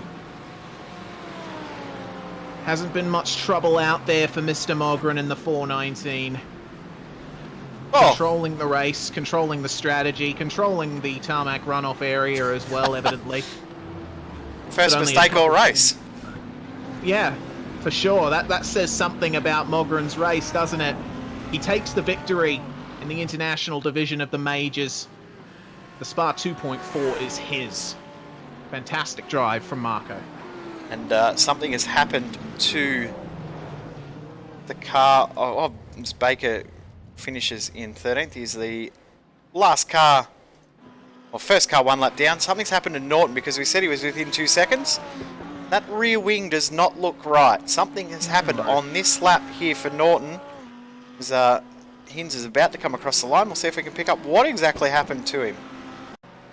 It looks like, it happened of all places right at the top of the hill. Right at the top of the hill for Norton. So you'll have to go back a little bit more, Jay. There we go, got it. Just taking a bit too much curb there. Car around. Spinning, trying to recover it, but into the wall. I have to say, considering the accidents we've seen there in the past, it could have been worse. Definitely. This is still on for the last, on the last lap for 7th and 8th position. Hinz has crossed the line, Dance has crossed the line, Norton has crossed the line as well, so he's held on to that 4th position despite the damage. Volby will hold on for 5th, Dutnak in 6th, but these guys here will continue to fight all the way to the finish. There is one other battle still going on as well between Doty and Pellet, so 2 fights still not over in the top 10 after 2 hours and 25 minutes of racing. Yeah, and it's all going to come down to this braking zone for Mizomo and Patullo. Both of them keeping it mostly within the white lines here. Mizomo going defensive one final time. Patullo not going for a huge lunge. I think he might have accepted that. And Mizomo puts the power down one final time. It's going to be a drag race to the finish, but Mizomo's going to just hold him off here. 0.138 of a second. Big dive for Chris Pellet. I don't know if that was entirely intentional, but he has... Wow, okay. That's an interesting way to finish it off for those guys. He gave the position back before the line, so... all's fair, I suppose, but... Just needed to be careful. He actually slowed down and gave up the slowdown as well, because if he hadn't given up the slowdown, he would have got an extra penalty. We're going to get a replay of that, because that actually was going on for quite a little while. Yeah, I'm fairly sure that outbraking maneuver wasn't planned, so have a look at on board from Pellet's perspective. So that's Dowdy in front of him. And you see little instabilities. He ran wide in Blanchimont to start off, which didn't help matters. And I think he just missed his braking point. Yeah, 100%. Just flat out missed it. And then as he's come back on, Tony thought he was going to stay wide and had to check up and give up the spot in the end in Pellet. But not much separated him in the end. Half a tenth. It was an entertaining finish. Sure Only was. half a tenth, my goodness. Oh well, that seems to be everyone who has crossed the line. So here's your unofficial results. Marco Mogren, a fantastic drive. What more do you need to say? 37.5 seconds over Thomas Hinz. What a drive from Hinzy. From 7th to 2nd, despite his issues, he pulled away and managed to make something of it. Cameron Dance and Christopher Norton, what could have been for those guys? They were battling for 2nd before. They had to settle for 3rd and 4th. Great performance from Victor Folby and Mirko Doltanak, 5th and 6th there. Mizomo up from 12th to 7th. Patullo with another rise up to 8th place. Northway in 9th. And Ben Dowdy makes it 32nd to 10th place. And in 11th, got Chris Pellet with Alexander Sheridan, the last car on the lead lap in the end. He got the spot done after that little mistake from Mogren coming through Blanchimont. So 12 cars on the lead lap. David Baker in 13th, 1 lap down with Dane Burns. Mitchell Bales finished that battle ahead of Michael Skurlock in the end with only 4 seconds separating those two cars. That's probably the biggest gap all race between those two. Tyrone De Silva in 17th position. Gavin Barber in 18th with Trevor Mack and Stephen Williams rounding out the top 20. Brad Fenley makes it 21st from 50th, starting dead last, and getting up there for his troubles. Good performance. Shane Bowen is classified where he started in 22nd, but it could have been more for him, have to say. Jake Fox and Jason Martin up next. Martin, one of the drivers that you would have expected to be up there in the top 10, but it was not to be for him this time round. Roy Clark and Daniel Stevens, 25th and 26th. Matthew Clote, Chris Purnell, all the way down in 28th position. He could have fought for a podium, but once again, another one of those what could have been stories. Riley Curtis and Wayne Taylor with a strong drive to round out the top 30. We've got Chris Fogarty and Martin Houston, top 32, 31st and 32nd, with JJ Turno, Ryan DeCartier McCarthy in 34th position, and Lidwig in 35th. Phil Otto and Jeff McPherson next. Matt Hunter, Lonnie Fitch, and Pena Diaz rounding out the top 40 cars. And we get into laps down and retirement territory now. Kukas, Hall, Mole, Granado, Matheson, Douglas, Price, Kabitsky, King, and Suarez. Those are your casualties for this Spa 2.4. But lots to celebrate for quite a few drivers. And we're going to have a chat to a couple of them here and now. First couple of drivers in here. We got Thomas Hins first up. Hinsey, second place in the Majors Spa 2.4. You must be happy with that, surely. No, I'm absolutely fuming with that. I should have won. No, not really. Yeah, no, very good. Very good fun. Obviously the start was interesting. First lap was going along and got that bit of hip and shoulder and bit of damage. Lucky it didn't meatball though. Again, I haven't seen it. I'll have to look back on the stream because from my view it looked pretty bad. But it didn't feel too bad, but I think I was down a little bit of pace because I was kind of just hanging on to the top 5. But yeah, then obviously took the fast repair, found a bit more pace, and I think just really it was just other people had issues. Other people seemed to have issues and spins and stuff, and I just kept it clean and was there at the end. And obviously Cam there was coming at the end. That was really good. Watching that relative, it was a bit stressful, but obviously Cam unfortunately had the spin there and getting close in instance, and managed to hold off. So good fun. Streamed as well, streaming still, and that was good fun. Everyone was interacting in the chat. It was just good, man. It was just a good time. Nice. And and then there was a bit of someone clipped it. I don't know if you guys caught the broadcast, but I was sitting behind 2 cars battling on the last lap, and they both lost to Blanchimont, and I laughed a lot, but also my pants are quite brown. But Okay. all worth it. Righto. Well, unfortunately, I think we did miss that, so that's going to have to be something that stays on your Twitch page, Hinsey. But in terms of the conditions, you mentioned a lot of drivers getting caught out with spins and stuff like that. How did you prepare for the races, for the way the track would change, knowing that it would go into the night? It's going to sound so me. I didn't actually know exactly when the race was, so I was kind of in terms of the time of in the session, so I was kind of sitting there hoping it would work out well for me. I just kind of went into it. I was saying in the stream, and there's some last chats there. I was saying in the stream that I was going to take tyres on the first one because I did do when I did the practice, obviously, because you got to do the practice laps. I did like nearly a full stint in the night, and I noticed the tyre wear, it was pretty high even in the night. So I figured I'll just do the first stint, take tyres, and then see where the wear's at there. I took the tyres, saw the wear, and thought, yep, we'll go. We'll go for that last one and not take tyres because I thought I'd make it to the end. And it ended up being good. I think I had about 50% left on the fronts there at the end. So it was the right call in the end. So it was basically, long story short, I just winged it like normal. So this is as usual. It worked out very well for you, Hinsey. Before we let you go, who would you like to give a shout out to? Oh boy, this has been so long since I've done this, man. I'm well out of practice. So obviously Sim Racing Channel, the guys really appreciate just the help they have and just the community there. Dave runs a really good ship there. I like it a lot. GT Omega, Twitch, I believe, is on there. Into the AM, that's right. Better not forget them or Bo would probably kill me. Craig's Up Shop, all the sponsors we have. iLiveries, that's right, Juan, for the Ferrari livery. Hopefully it showed up in the broadcast. Really pretty. Very, very like a lot what he did.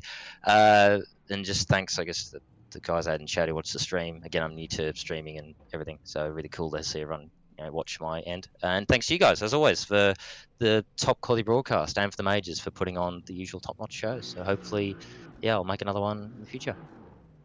Thank you very much, Thomas Hins. Next up, we're going to go to Cameron Dance. Cam, it was quite the eventful one for you. Third place at the end of it, but unfortunately, it just didn't go your way a few times. Yeah, a little bit unfortunate, the first pit stop being a bit of a whoopsie and getting a 15-second stop and hold for spinning a pit lane, so that was a bit of a shoot myself in the foot. But nah, I'm pretty happy to come away with third anyway. I knew it was going to be a relatively easy sort of race with the way qualifying and pace was looking, so I knew we were going to be at least top 5, if not top 3. I mean, Marco was pretty much in a league of his own, so there was no way we were going to be winning that race. But yeah, I mean, more points towards a championship at the end of the day. That's the main focus for me, and currently with that result, it's looking pretty good heading into the next round at Eldora. In terms of your strategy, how are you going to approach it? Because Norton seemed to want to stay behind you, particularly for the first half. Yeah, I mean, I had a bit of a discussion with former teammate Matthew Trotman about what strategy might work, and we sort of discussed about probably pitting for taking tyres in the first stop and then just pretty much running it on fuel only to the rest of the race, and it seemed to work from what I saw. I mean, tyre wear didn't seem to be too big of an issue, and the fact that the track cooled down as the race went on due to the night conditions also made it a bit more helpful. So yeah, it was a little bit stressful having Chris behind me that entire first stint, as I knew it was fuel saving and making me push quite hard. But yeah, I mean, really good race at the end of the day. Yeah, absolutely. And obviously, you're feeling confident coming into the next round at Eldora. So, in terms of your championship, it's looking like some good grounds for you to stake your claim there. Yeah, for sure. I mean, obviously, having competed for the past 2 years in the World Championship Series, it's been obviously a lot of experience gained and set up and all that sort of stuff. So it'll definitely play into my hands having done all that sort of stuff in the past recently. And yeah, I guess it'll be my round to lose, really. Well, we hope to have a chat to you again after that one. It's going to be on August the 4th in other regions. Thanks very much for joining us, Cam Dance, your third place finisher. Jay, that brings to an end proceedings for tonight. My goodness, what a race once again. Just keeps on coming. Yeah, it's a fantastic series, and we've absolutely loved this series and being a part of it, and cannot wait for the next round. We've only got 5 rounds left. It's amazing how quick we're through this series. But some really, really cool races left. 2 on the schedule that I know that you're looking forward to. We've got, of course, as you said, the Kings Royal at Eldora. We've got the Michigan 400 coming up in the Monster Energy NASCARs. We've got Bathurst 500 and the Formula 1 at Brazil. But the one that you're looking forward to, September 15 or September 14 for us, the Lotus, heading to Milwaukee for 200 miles of racing around the oval in the Lotus 49. Yeah, boy. Loving that. Obviously, wings and slicks are the order of the day, but there's no wings and no slicks on the Lotus 49. It's a cigar with treaded tires that they'll be threading around Milwaukee for 200 miles. I cannot wait for that one. But the next round of the Majors Series is the Kings Royal at Eldora. You'll be seeing racing on the weekend of the 4th of August for that one. For now, though, it's going to be goodbye from us here at SimSpeed TV. We hope you enjoyed our coverage. Hope you enjoyed the racing. We'll see you once again at Eldora in a few weeks' time. From all of us, it's bye for now.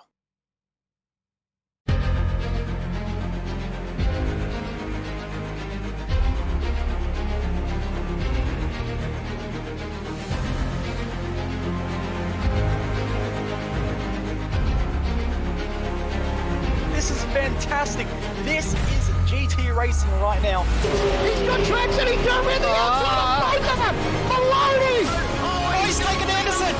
Anderson's up to Oh my God. Big crash. Oh my goodness. Half the field's going to get involved. Second very close. These guys are want to make their way through the field very quickly. Oh, here we go. Oh no. That's massive. This is it. This is over. I can't believe this. Oh my God.